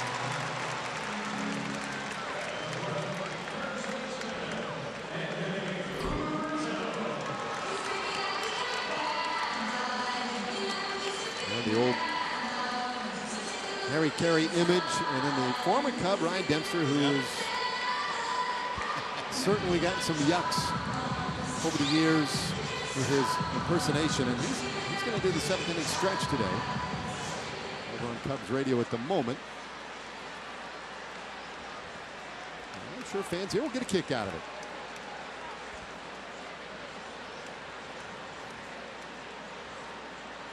Lead man on 6th inning, and here's Anthony Rizzo, 0 for 2.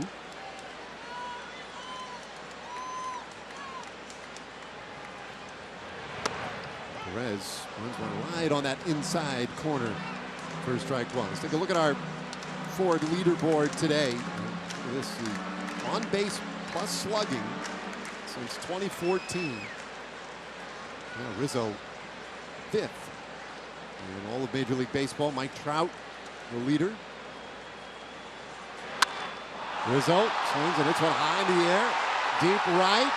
Mazzara back, has room, and that one is off the fence.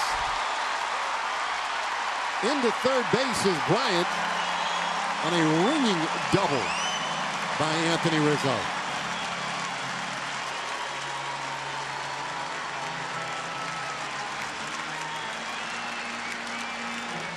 Scary look to that one. Yeah, Nomar got back there quickly enough. It looked like the ball was just off to his side as he jumped up for it. That ball, most days with a normal wind here in the summer, that ball is probably up in the basket or in the first or second row off the bat of Rizzo.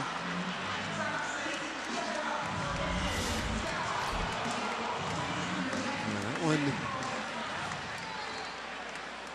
didn't miss by a whole lot. No, just off to his right, maybe over the top of the glove, off to the right. Now a 10-game hitting streak for Rizzo with that double. 2 men in scoring position. And the pitch runs inside on Contreras. Ground out to third, a ground out to short. That was one of those balls, Dave. I think if a little more familiarity for Nomar Mazzara in this ballpark, he probably would have been able to get to the wall and go straight up, and might have had a better shot at catching that one, but not familiar with the surroundings. He and the ball got there almost at the same time.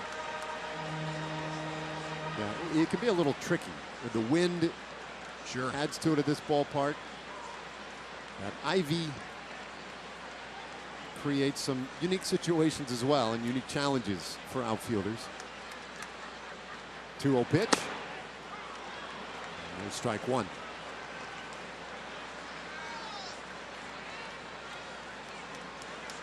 Well, Contreras here, and then after Contreras, the shortstop Addison Russell. First 2 men on in the bottom of the 6th for Chicago. 2-1.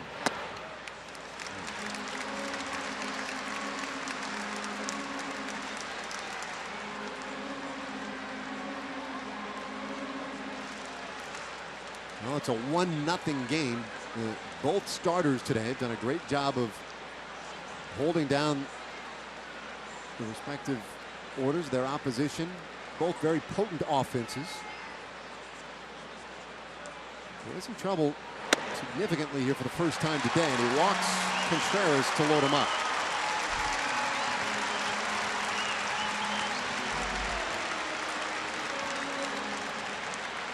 And we'll get Brocail out there, and looks like we might get some bodies stirring out of the Rangers bullpen as well. Well, that walk, not the worst thing that could have happened in that situation. There's still nobody out, but it does set up a force at any base, and you have an opportunity with Addison Russell to get the ground ball at hopefully a corner infield where you can get the force at home and turn the double play that way. Hey, don't miss your chance to honor the 2016 Rangers Hall of Fame inductee Michael Young at this year's Hall of Fame luncheon. The event is Friday, July 29th at the Arlington Convention Center, and proceeds benefit the Texas Rangers Foundation. Go to texasrangers.com/hall, Hall of Fame, that is, to get your tickets today. Yeah, get a Hall of Fame. Tony Barnett loosening up, and he's done a good job of coming in these kinds of spots. At first, it's going to be Perez against Addison Russell. Russell had the double back in the second inning and scored the only run so far in this game.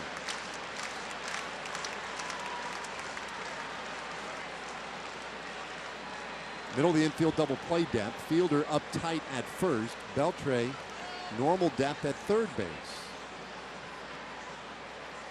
And a bounce to the third base side, but foul. 1-1 on Russell. There's Bryant at third base. Opened the inning with a single. Rizzo had the double at second base. And Contreras just walked moments ago. That has set up the most threatening situation this afternoon for either team.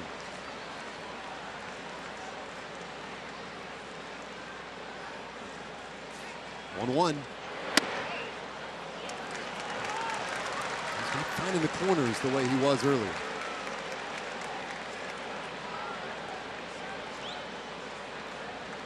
Pitch count very much in check.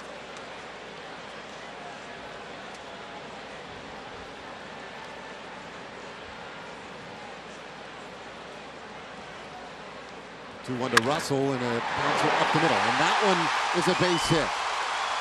2 runs score, and it's 3-0 Chicago.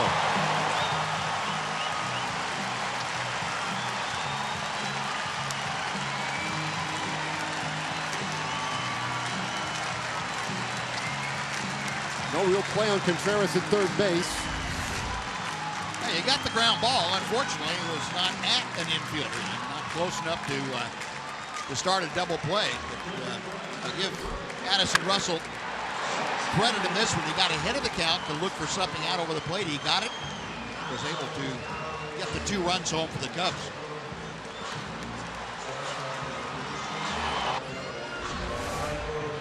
So there's the big hit this afternoon that both teams have been looking for. Russell, the man who comes through this time.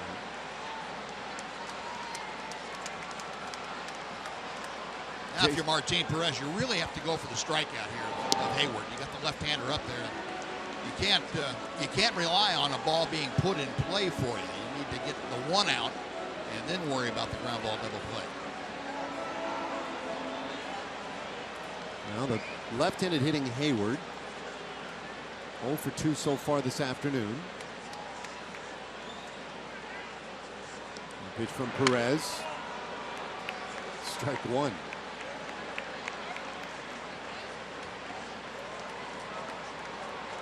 Down here offensively for Hayward, and a matchup that favors Martin Perez. Although Perez, he struck out Zobrist to start the game, and he has not had a strikeout since.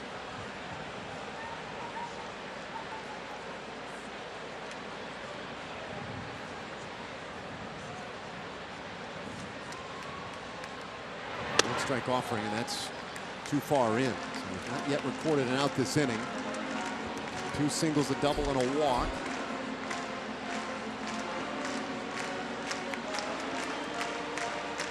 He's been able to keep it pretty efficient inning by inning. It is until we hit this 6th.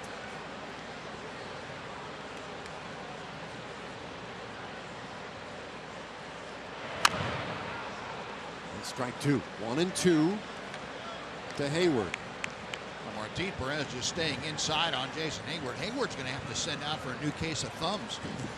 One of the ones he's got out.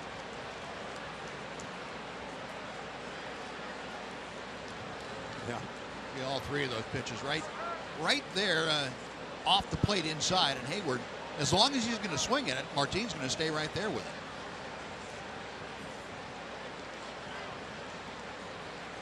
Well, you wanted the strikeout for him right here. He's got a good spot for it now. 1 and 2. And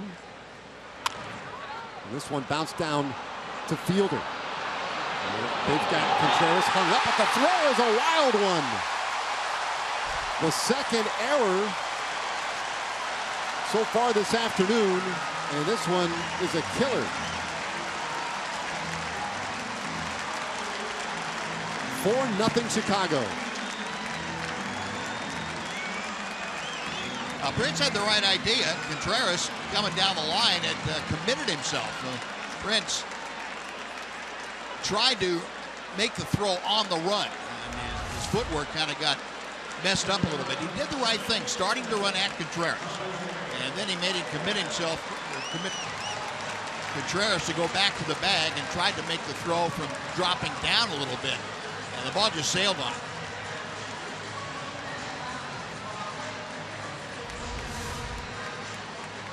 So an error on Prince Fielder.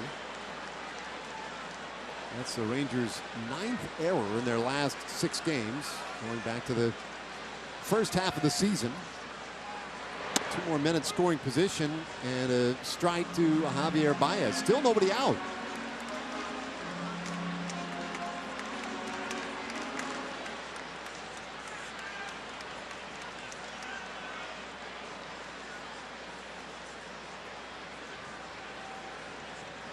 Infield all up on the edge of the grass, and Baez takes one in. It's 1-1. For the moment, they're crediting Hayward with an RBI on that play. I suspect that one will get revisited.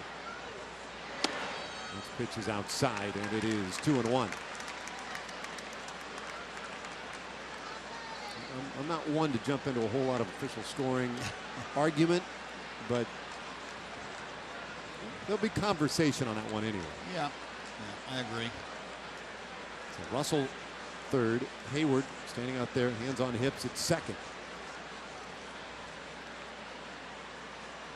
Perez 2-1, and a bouncer third. Beltre will go over to first to get Baez. Russell thought about it for a moment there at third base, but stayed put. All right, so there's the first out of the inning.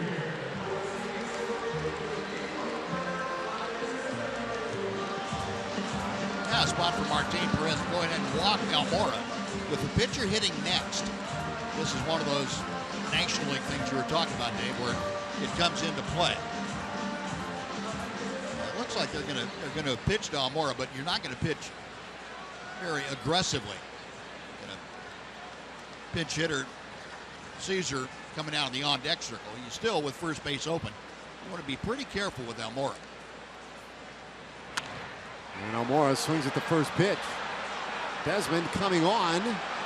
Russell tags, but he's going to hold with respect for that arm, and there's that beautiful throw to the plate. There's your all-star center fielder, and makes a great play and holds Russell at third.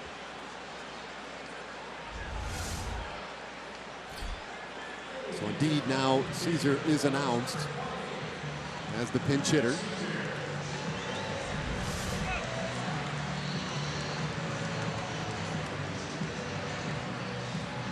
So Hendricks done after 6 shutout innings today. And that will be a huge lift for the Cubs. Their pitching heading into the All-Star break was spiraling in a big way. And so that is a real nice outing for Hendricks.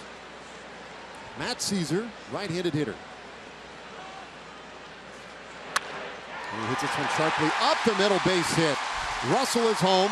Here comes Hayward. A 2-run, 2-out single by the pinch hitter, Matt Caesar.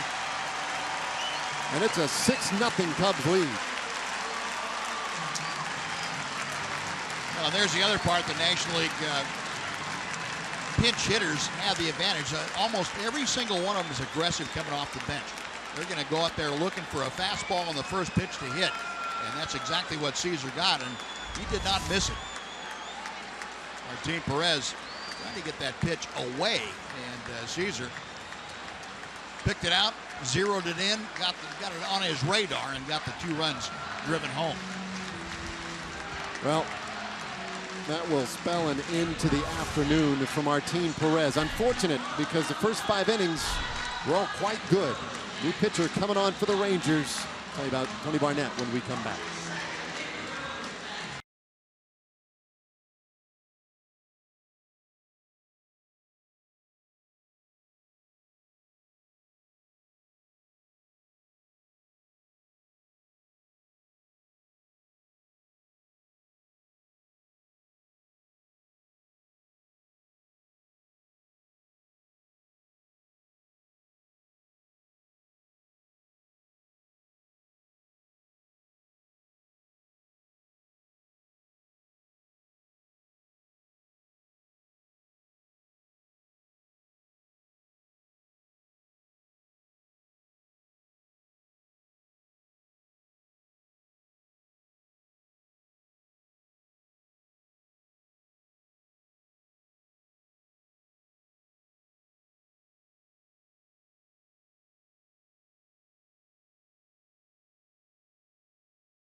Out of the 6th inning, that's it for Martin Perez, and Tony Barnett will take over for the 36th time. Last time we saw Tony was a week ago today against the Twins. Barnett has been doing a very, very good job this year in these kinds of situations, coming in the middle innings and shutting things down. That's just what the Rangers need from him right here. 5 runs so far in the 6th inning. Caesar is at first base. A 1-strike pitch. Zobrist misses. It's 1-1. Opening game of this 3-game series. Really anticipated highly by both clubs. Been a good pitcher's duel until just moments ago. The 1-1. Strike called. There's been activity in the Cubs pen during this half inning as well. And they anticipated the pinch hitting appearance. Carl Edwards Jr. Slender right-hander getting heated up down there on a really become kind of a chilly afternoon. I mean, it was 71 at game time. It might be lower now. Overcast all day today. Checked in over there of Caesar. Not going anywhere.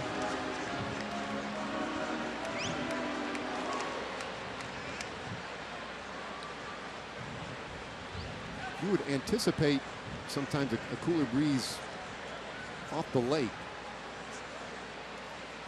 This one coming down from the north today, though. It's kept things very cool here. It's going to be a very temperate weekend while the Rangers are in town. You can see they probably blowing a little harder now than it was even earlier. Yeah, it is. Makes this park play even larger than the dimensions would suggest. Barnett's 2-2. Just missed. So full count on Zobrist.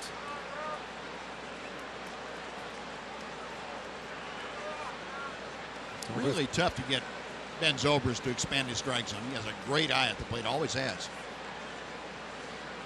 A guy who has walked more than he has struck out this year. That's a real rarity in the game these days. We're going 3-2 pitch, and there it is. Ball 4. So Zobrist is on. Second time he's walked today. Caesar out to second base. And the man who started this mess, Chris Bryant,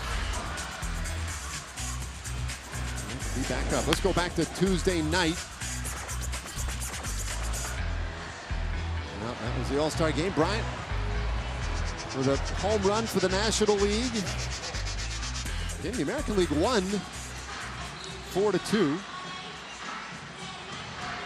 Home field advantage will be with the American League representative in the World Series this year. AT&T high-speed replay. Chris Bryant with that big moment just a couple of days ago.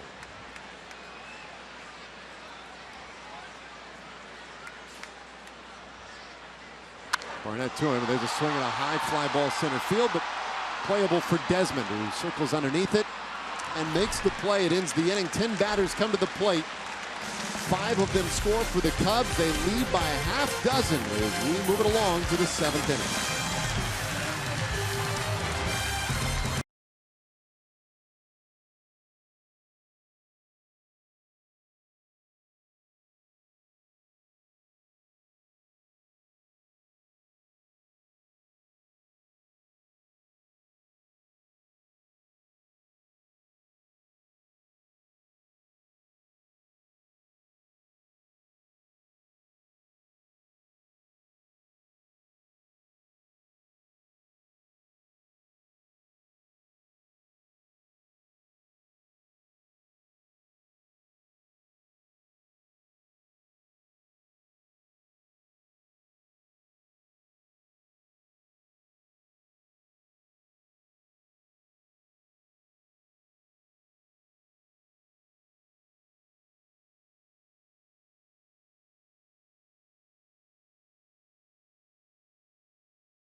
today. Well, the scoring started the second inning. That was a Javier Baez base hit with 2 out in the second inning. Make it 1-0. Now Rangers got a big hit right here. Martin Perez's first major league hit. And one of only 3 hits today, but then a 5-run 6th inning. Addison Russell with that 2-run single. Later on, that season would add a pinch hit 2-run single as well. It's 6-0 Cubs as we get a look at Carl Edwards Jr. in the 7th inning. Now, Carl Edwards, 24-year-old right-hander out of South Carolina.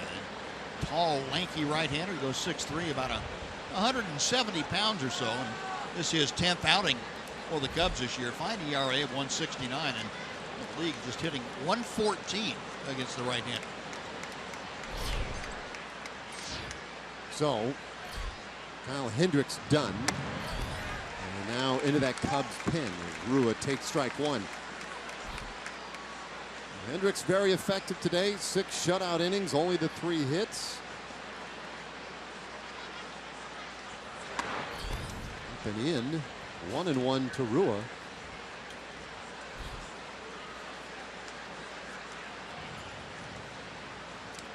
Rua today 0 for 2. Grounded out and then flied out his last time up. And chases one upstairs for strike 2. All right, Kubota power stats. Here comes bullpen. We have limited the hits. And it's a strikeout of Rua. We'll start the 7th inning. The Rangers suddenly in a big hole and running out of time quickly. Bring up Elvis Andrus. So that last half inning took forever. And Ryan Dempster, who's trotting out his act a little bit in the various Cubs booths. A strike to Andrews. Elvis 0 for 2. That's a long time to keep that act going on the radio side over there. Now he's over in the TV booth preparing for the 7th inning stretch. It occurred to me, I don't know why it took me so long, he's the reason that the Cubs have Kyle Hendricks, today's starter, in the first place. That's right. Rangers acquiring Dempster in a trade with the Cubs, and part of that deal was Kyle Hendricks. 2-1 now the count to Andrews.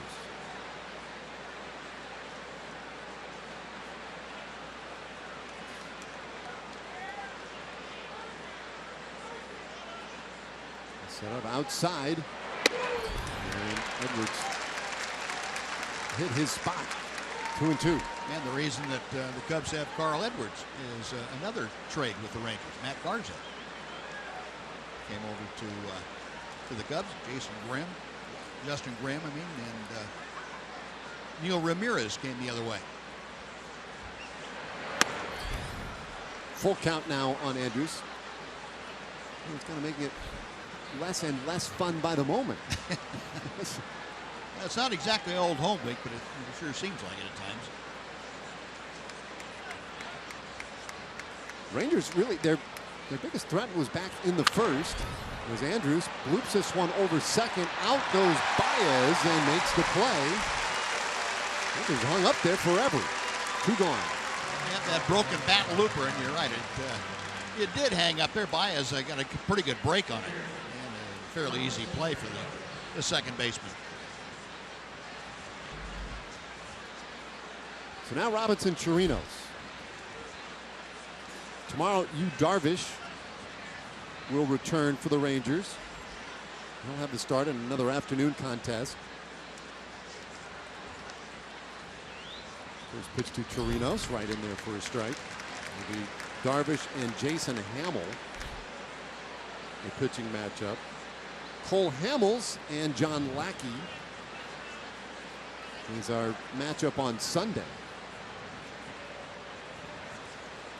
No Jake Arrieta.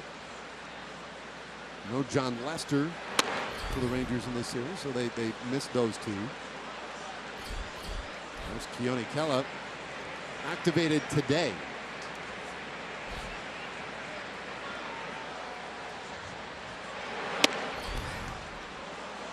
Just off the plate again. 2-1 the count to Chirinos.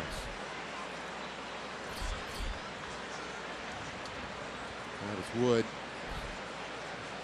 He was sort of the Tony Barnett of the Cubs staff. The guy who comes into Strand inherited runners. 2-2 on Chirinos. And the move today for Keone Keller. Saw Jake Diekman go to the disabled list. Diekman with one of those kind of odd injuries, those weird ones that you always read about in the year-end summary. Sliced his finger on a souvenir glass on the trip in Boston. And a strikeout by Carl Edwards Jr. Completes a 1-2-3 inning. We go to the bottom of the seventh. Cubs leading 6-0.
Cubs with the 6-0 lead, and they did it with a 5-run 6th inning, dominantly against Martin Perez. And now we go to the bottom of the 7th. Big crowd here today, 41,482. Sellout. It's one of the very big years in recent memory for the Chicago Cubs. They made some huge offseason acquisitions to a team that last year, I don't know if they shocked the world, but they jumped out a little faster than people would have expected. 97 victories last year. As Anthony Rizzo starts things off in the bottom of the 7th inning.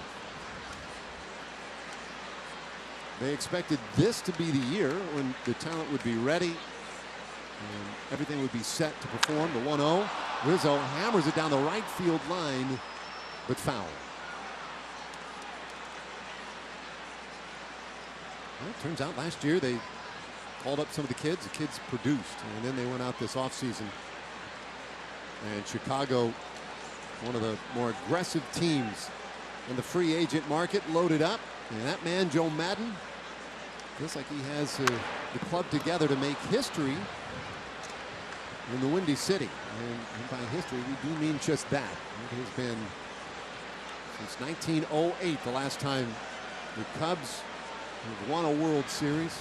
1945, the last time they had even been to a World Series. Pitch to Rizzo, and he'll shoot it the other way, foul. There you go. You can. Use the bare hand. Keep your balance.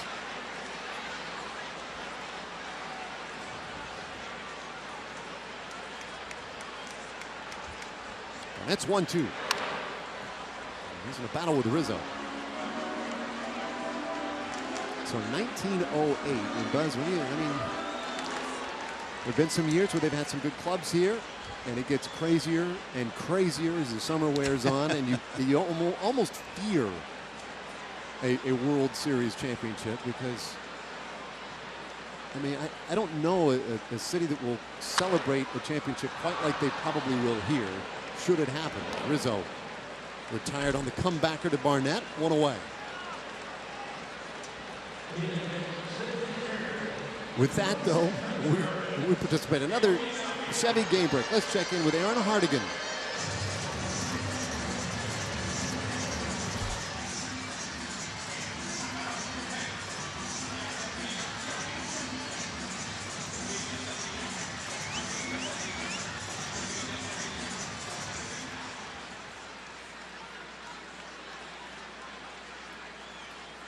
All right, thanks, Aaron.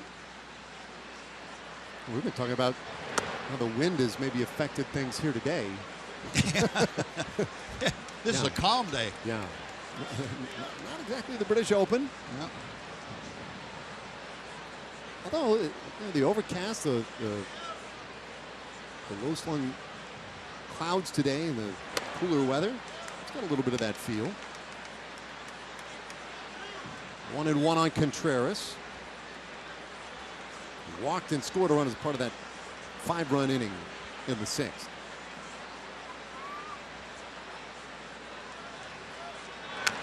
All right, gets him to foul this one off. 1-2 the count.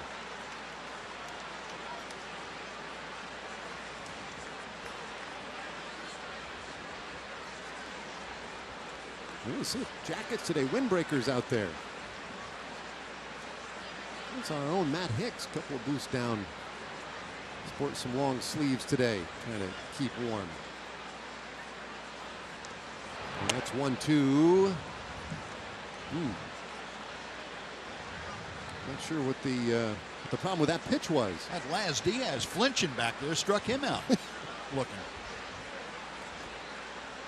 Well, Contreras better be swinging.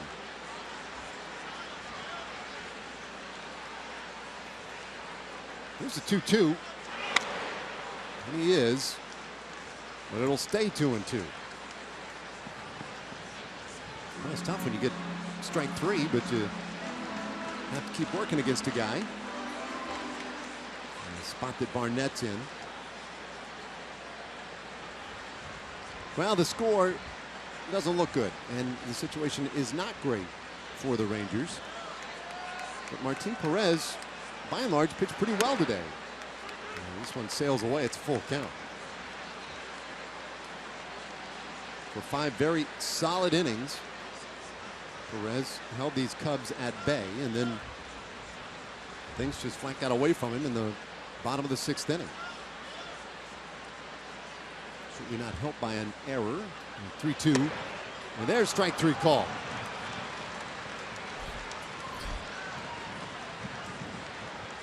Two gone in the 7th inning. Contreras is looking for Laz Diaz to flinch again, call it a ball, but no chance on this. That is right in the middle of that plate, almost on top of that number 4 that was pitch the guy to flinch on.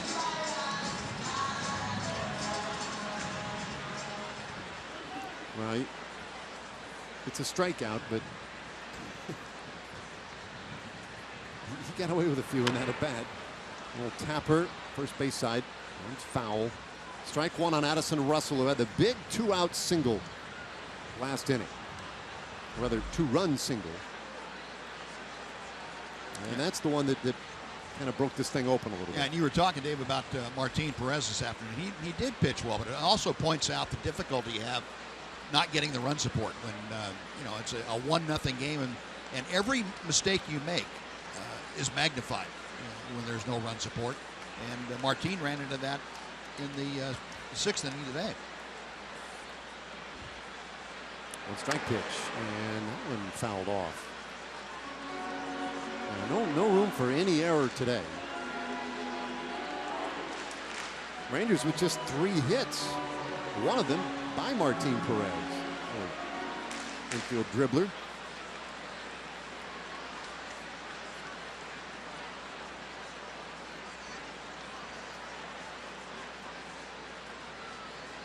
Oh, 2. Did he go? No. On appeal, he held back, so 1-2 the count. Russell, we mentioned, is 22 years old, came up last year. You know, a lot of fanfare, a lot of excitement about him. 13 home runs, 475 at bats. Played a very good shortstop. We'll shoot this one foul up over the rooftop. We weren't expecting a real breakthrough year for Addison Russell. They're just wanting to get him a taste last season and get him ready for this year. And the Cubs went off and won 97 games. And chopped down in the dirt. Stays 1-2.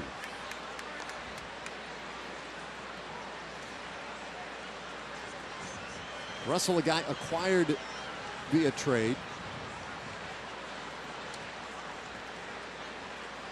Well, that time nobody got hurt on the Beltray toss into the stands.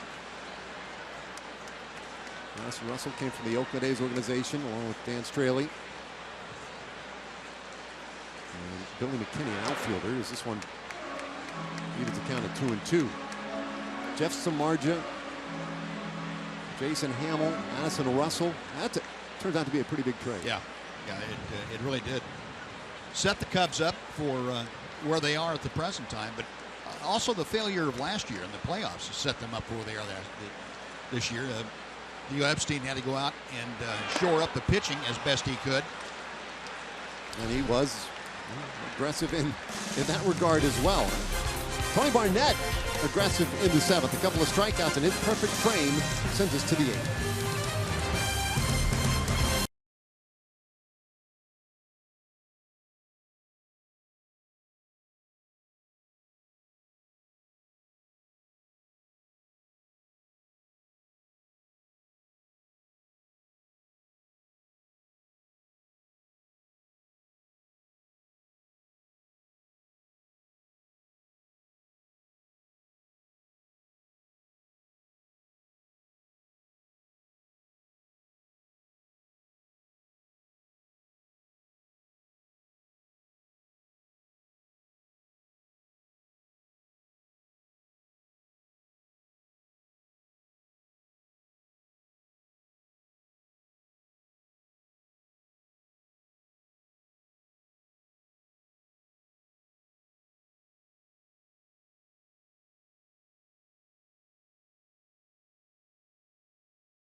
Moment at any moment with Game Day, live game video highlights, StatCast, news, and more.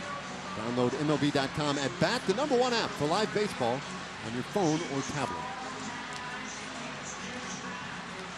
Well, fans pretty relaxed at this stage of the game. The Cubs leading 6-0. A lot of Rangers fans here. As you mentioned a few earlier who had traveled. Jeff and Stephanie Pinsek will be covered this weekend along with Matt Williams. We're excited to be out here for Saturday and Sunday's game as we take a look at Travis Wood in this 8th inning.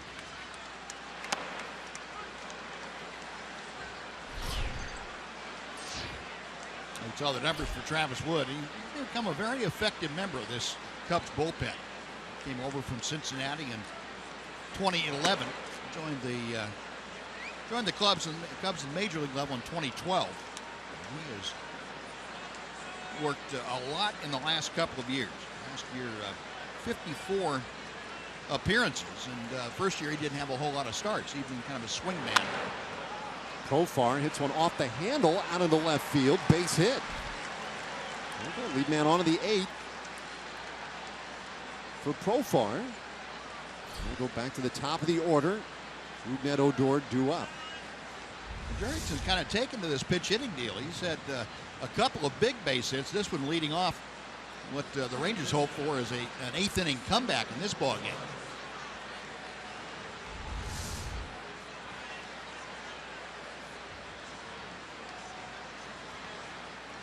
Well, here comes Odor. He has one of the team's 4 hits today.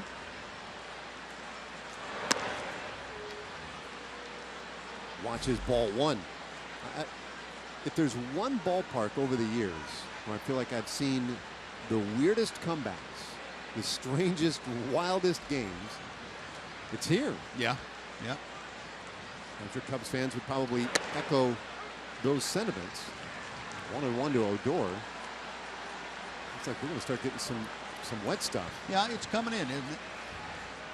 Some rain way off in the distance.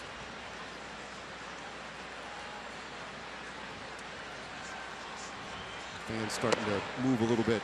1-2 now on Odor.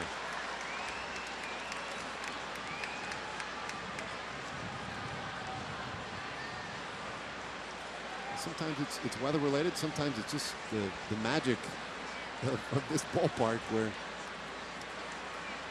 so many bizarre endings have occurred. The 1-2 pitch. And Odor stays alive. Or not. Nope, just popped out of the glove after he swung and missed at it.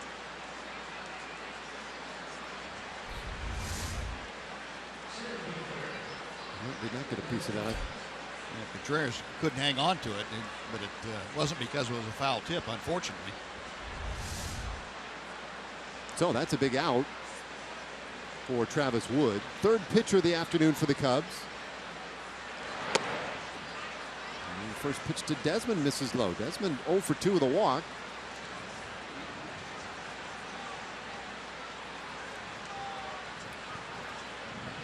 Yeah, and I don't bring that up just to be sort of the wishful broadcaster for a team. The weather conditions, starting to cool down. The rain coming in. It is a weird feel to this day, and the Cubs have certainly struggled through some disappointment lately. This is a team that really, much more dramatically than the Rangers, limped into the All-Star break. Yeah, you're right. The Cubs were in a real rut. The Rangers had their problems. There's no doubt about that. The Cubs, though, had gone 9-15 in their last 24 games. That's compared to 15-9 for the Rangers. The same span. Yeah. So it was markedly worse. 1-2 the count on Desmond.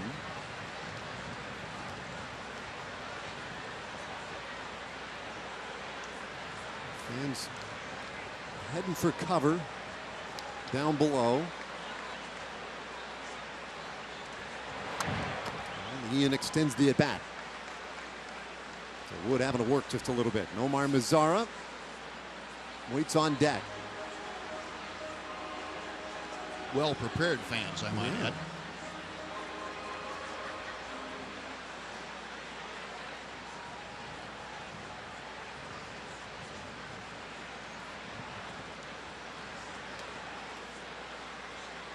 Rangers had runners on the corners in the first inning, but couldn't get anything out of it. Since then, no more than 1 man on base in any given inning. Pop up on that left side.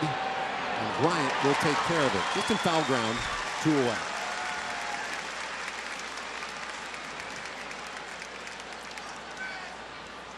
Just enough off that pitch from Wood to get Ian out on his front foot a bit.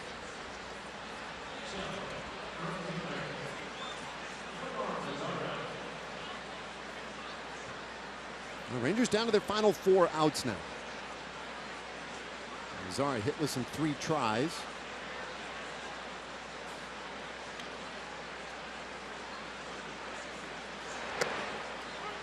Take strike 1.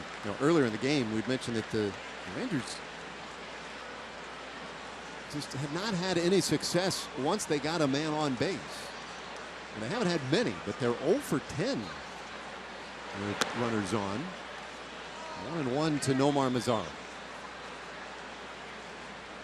It's hard to score runs. Profar started the inning with a base hit to left. He's still at first. Mazara smashes one through into right field, a base hit. Profar got a good start, but he'll slam on the brakes.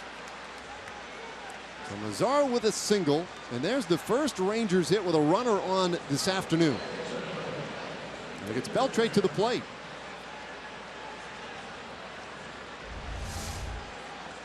Now Mazara finding a hole on that right side, and Rizzo holding Profar on, so he couldn't range as far off the bag as he normally would. And that's going to spell the end of the afternoon for Travis Wood. Yeah, Wood created a little bit of trouble here. Heart of the order coming on. Pedro Strop will be the new pitcher. We'll tell you about him in just a moment.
For the Rangers and Adrian Beltre do.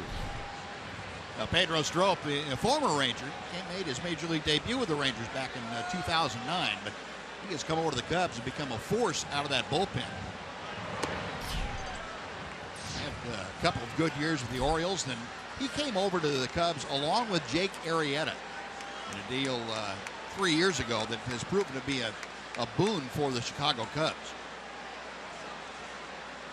Yeah, that's putting it mildly. 1-1 to Beltre, but this one sneaks away and the runners both advance. So Profar is at third. Mazara at second base, and at least eliminates that force out situation at second and third. And the pitch in the dirt gets away from Contreras. There's not much he can do. That ball getting out in front of home plate. So there goes a wild pitch. It gives Adrian a chance to get two on the board with a base hit. Beltre 1 for 2 with a walk today. Hits this one down to third. Backhand stop Bryant. Long throw. And they just get Beltre. Go. Jeff Bannister out holding out his hand, and they may take a quick look at this inside, but I don't know if there's much here. A nice play by Bryant. Even better play on footwork. Anthony Rizzo across the diamond, going into foul territory, and that's a great play by a couple of youngsters on the corners. A great play coming at a very big time. So the inning over for the Rangers. We head to the bottom of the 8th inning, 6-0 Cubs.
as the Rangers try to come back in this game against the Chicago Cubs, and were thwarted in that last half inning. I have got the towel over my scorebook because you got to have priorities. Scorebook stays dry, I get wet. Tomorrow we'll do this again. Hopefully it'll be drier by the end of the game. When Yu Darvish gets back on the mound after nursing that shoulder injury, he and the rest of the Rangers will try to beat Chris Bryant and the Cubs. AT&T high-speed internet brings us a reminder of tomorrow's game.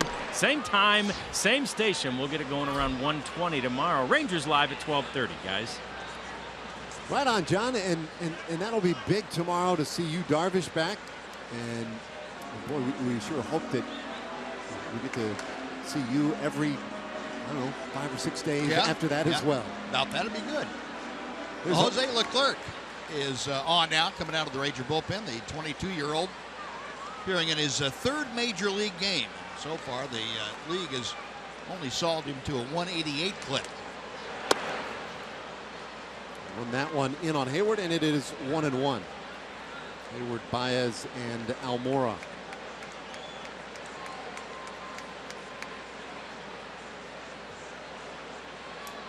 Hayward scored the 6th run of the game today for the Cubs. It was in the 6th inning. A 5-run rally when the first 5 reached. And he reached on a fielder's choice and an error. Originally was given an RBI on the play. They have since indeed revisited that, and he is no longer credited with that run batted in. There's some smart Rangers fans brought the umbrella. Well, way ahead of me in that department. I gotta tell you, Buzz. I mean, I've been caught a little off guard already. There's a walk to Hayward. Got part of my wardrobe for the trip. I certainly did not anticipate any cold weather. Yeah. Did you know that any of this was coming? No, I have no idea. Maybe if I'd kept up my dues for my weatherman card, I would have gotten notification, but I didn't. That's sneaky. I'm just so used to 100 degrees every day. Wait a minute. Well, this is Chicago. So it does happen, apparently. Well, good for them. Hayward at first. Here's Baez. And the clerk gets him to foul it off. Baez with a big hit back in the 2nd inning. That scored the 1st run of the game.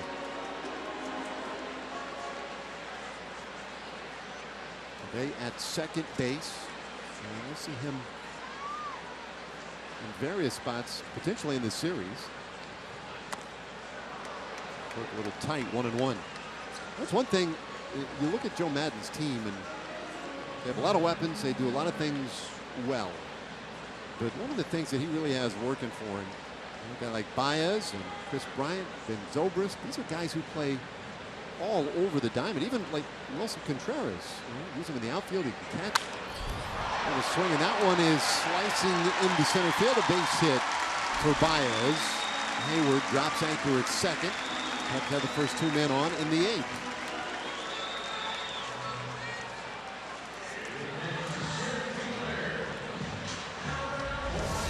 Baez a little bit jammed on this, but strong enough to muscle it into right center field for the base hit. Got it down toward the trademark. And you're right, David. You know, the Cubs ball club built around guys who are versatile. About the only guys that don't move around a whole lot, Bryant and Rizzo, the cornermen. Other than that, you got guys moving all over the place. Hayward, 2nd base, Baez at 1st, and pitch in there for a strike to Almora. Reached on the error in the 5th inning. Rangers have had a couple of misplays today. That one the most shocking, surprising. Didn't end up mattering a whole lot. Fouled back for strike 2, but that was the routine bouncer to Beltran, and he just bobbled.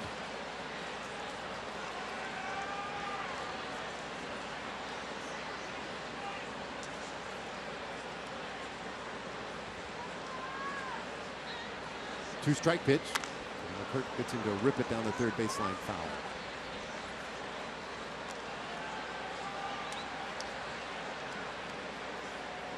Made a lot of changes at this ballpark. Last year was the first year with the new look Wrigley Field.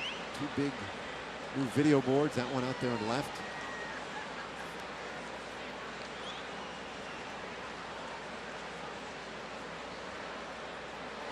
And Mora bounces at third. Beltre gets one at second.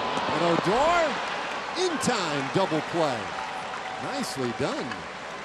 Odor, I think that awkward step off the bag. Yeah, that was a ball that squirted out of the hand of Adrian Beltre. The ball's wet. Coming down there to him, and Adrian got rid of it in plenty of time, fortunately. Nice job reacting to the ball by Rougned Odor.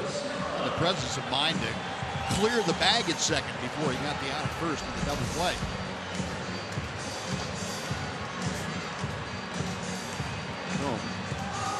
There's that double play grounder we've been looking for several times earlier today. Now LaStella will hit here in the pitcher's spot. Tommy LaStella, the second pinch hitter used. Matt Caesar delivered a big 2-run single back in the 6th inning.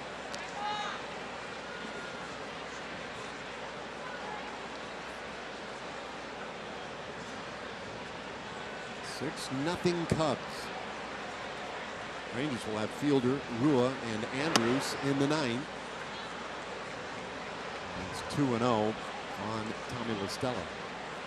They got the new scoreboards here. They also, maybe the most amazing thing they did to this ballpark is something the fans don't get to see, and that is the home clubhouse. It's an old ballpark, second oldest in baseball. Only Fenway older. And the facilities, as you might expect. That's the second big scoreboard they added. Video board. But the facilities for the players, they're substandard. Yep. Well, not anymore, at least on the home side. That's some pretty nice digs down there. There's an automatic strike there to LaStella. I don't know what the square footage is, but it's easily double, maybe triple what the old home clubhouse used to be. And it's got all the modern amenities, all kinds of special rooms where the guys can video. They've got a plyometrics room. They have a quiet room. I love this today when I saw this. It just said quiet room. I said, well, what is that? You open the door, a couple of beds in there. Go take a nap. It's quiet in there. It is quiet. As long as it's not like the timeout room. I always hated that when I was a kid.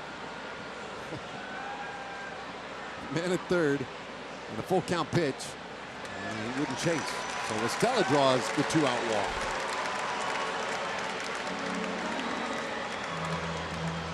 And now the top of the order.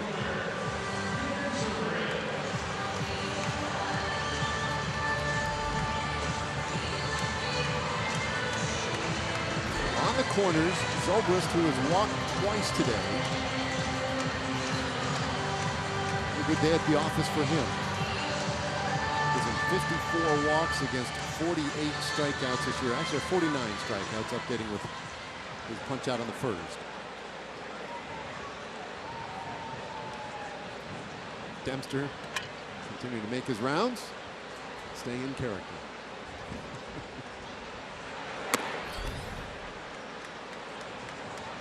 And the clerk going to get a visit here from Chirinos.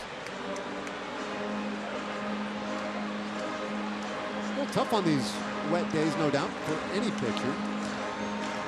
Is there a secret to dealing with this? Luck.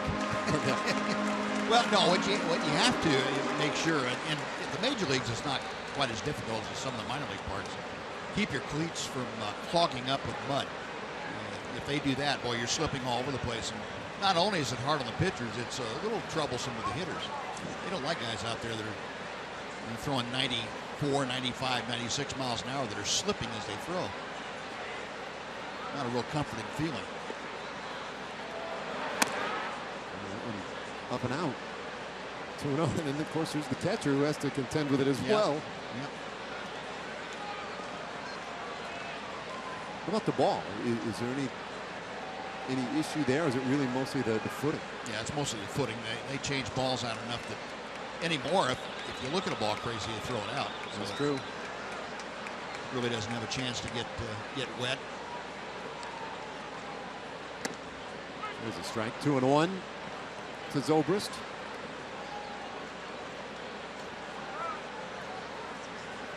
6-0 Cubs. They got their run in the second, 5 in the 6th inning. As Drizzle has overtaken this one a little bit. That just off the corner. 3-1 the count.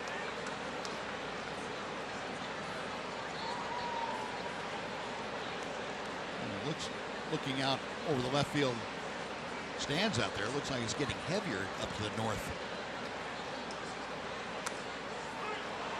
Full count now to Zobrist. Almost looks like a snow day. You didn't know any better.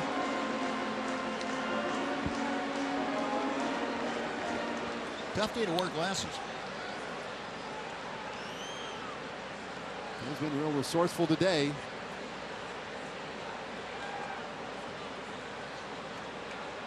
Clark with that long look in. He and Torino's finally agreeing. And the full count pitch. This one hit high in the air, shallow left field. Rua coming on, Andrus going out. Rua will command it. And the inning is over. No runs, couple of men left. Prince Fielder will lead things off in the ninth for the Rangers, down 6-0.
It was nice of you to help some of the fans out.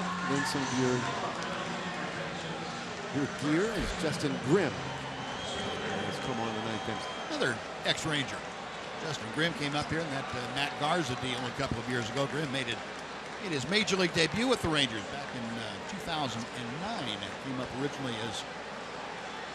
as a starter, in 2012 when he first came up. Well, and this is with ball one to Prince Fielder. This one not over yet. The 534 earned run average. A couple of shaky ones near the end of that first half.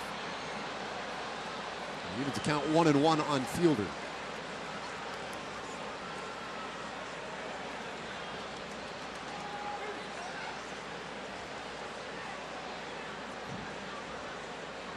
His last 9 2/3 innings,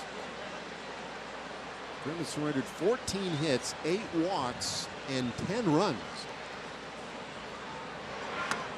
And a curveball in there, strike 2. And Joe Madden trying to get his bullpen back in order, if you will. That's One of the reasons he's using the number of relievers in this ballgame, kind of get him back out there, get him all working in the proper mechanics. A little bit outside, 2-2. When you think about what the Cubs might want and or need to do by the trade deadline this year, the talk has been maybe they would go get another reliever. And I think part of it is, you know, whether or not they feel that Grimm can be the guy that they had last year. Lately, he's gotten a little worried. This one out towards shallow left field. Run for foul ground by Zobrist, and it turns out that's a playable ball. But he didn't make the play. Right down there by a certain area we were discussing earlier. Zobrist got on the wrong side of that warm-up mound down there. He knows that mound's there, and rather than look like a jerk trying to go over it while he's catching the ball, he said, no, I'll back off a little bit. A lot of times you've seen infielders and outfielders try to scale those warm-up mounds and fall flat on their faces. Well, you get hurt out there too pretty easily. It's a 2-2. Fielder bounces this one out into shallow right field. Grimm covering first, and they get Prince Fielder. Yeah, a 3-4-1 putout.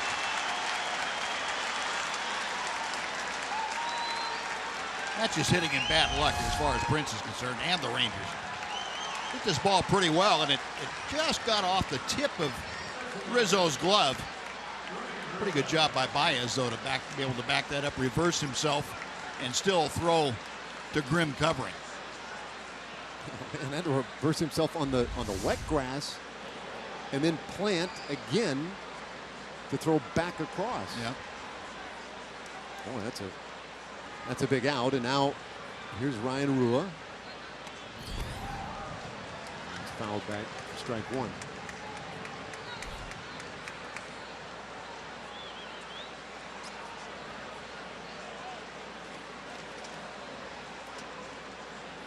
Rua's grounded out, flied out, and he is struck out.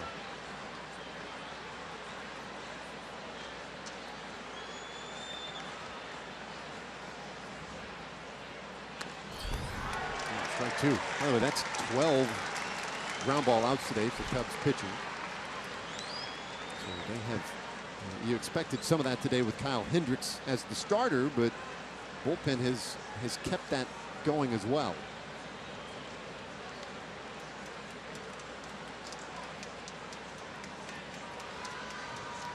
Grimm's 0-2. And they tried to bring that back out over the plate just a little bit. Contreras, a good effort to frame it, but didn't fool Laz Diaz. That was off the plate.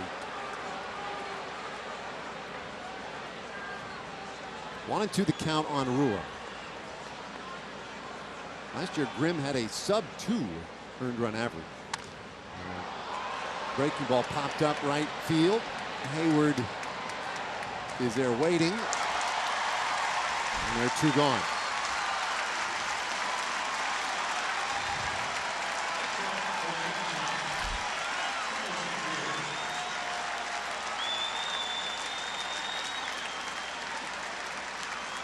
So all the fans here getting up on their feet.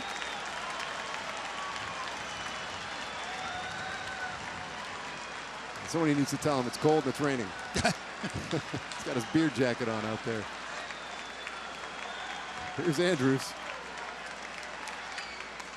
Curveball. Got him fooled. Ball one. I think the Cubs knew that they'd have the Grimm that they had last year.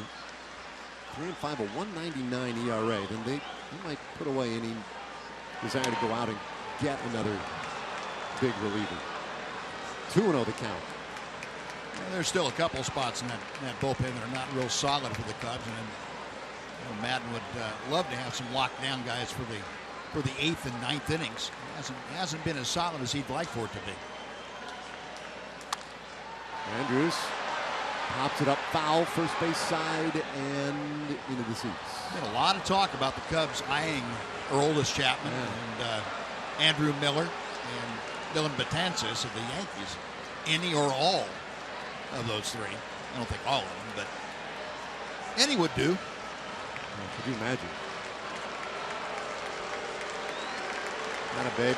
He came a long way for that ball, but he gives it to his kid. Way to go. Now there's a Rangers fan. Yeah.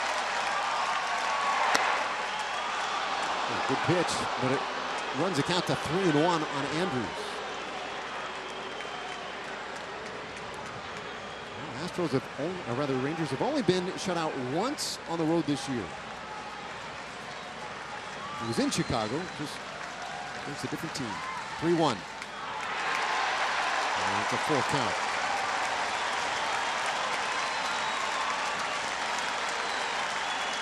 I think it was the opening game of that series against the White Sox on April 22nd. It was a 5-0 White Sox win.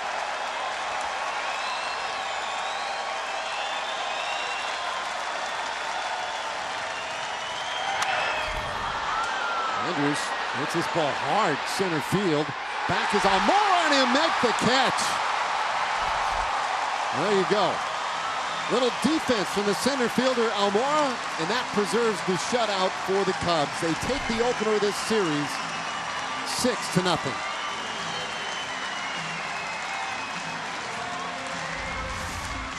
Almora got a great jump on this ball, and with the wind blowing the way it is, it kind of held it up just enough for him to make the catch as he slid onto the warning track. That's an outstanding play. Boy, it looked like he lost his footing right at the last second. But just enough to hold on to it and preserve the Cubs win over your Rangers today. 6-0 the final score. Back for more in just a moment.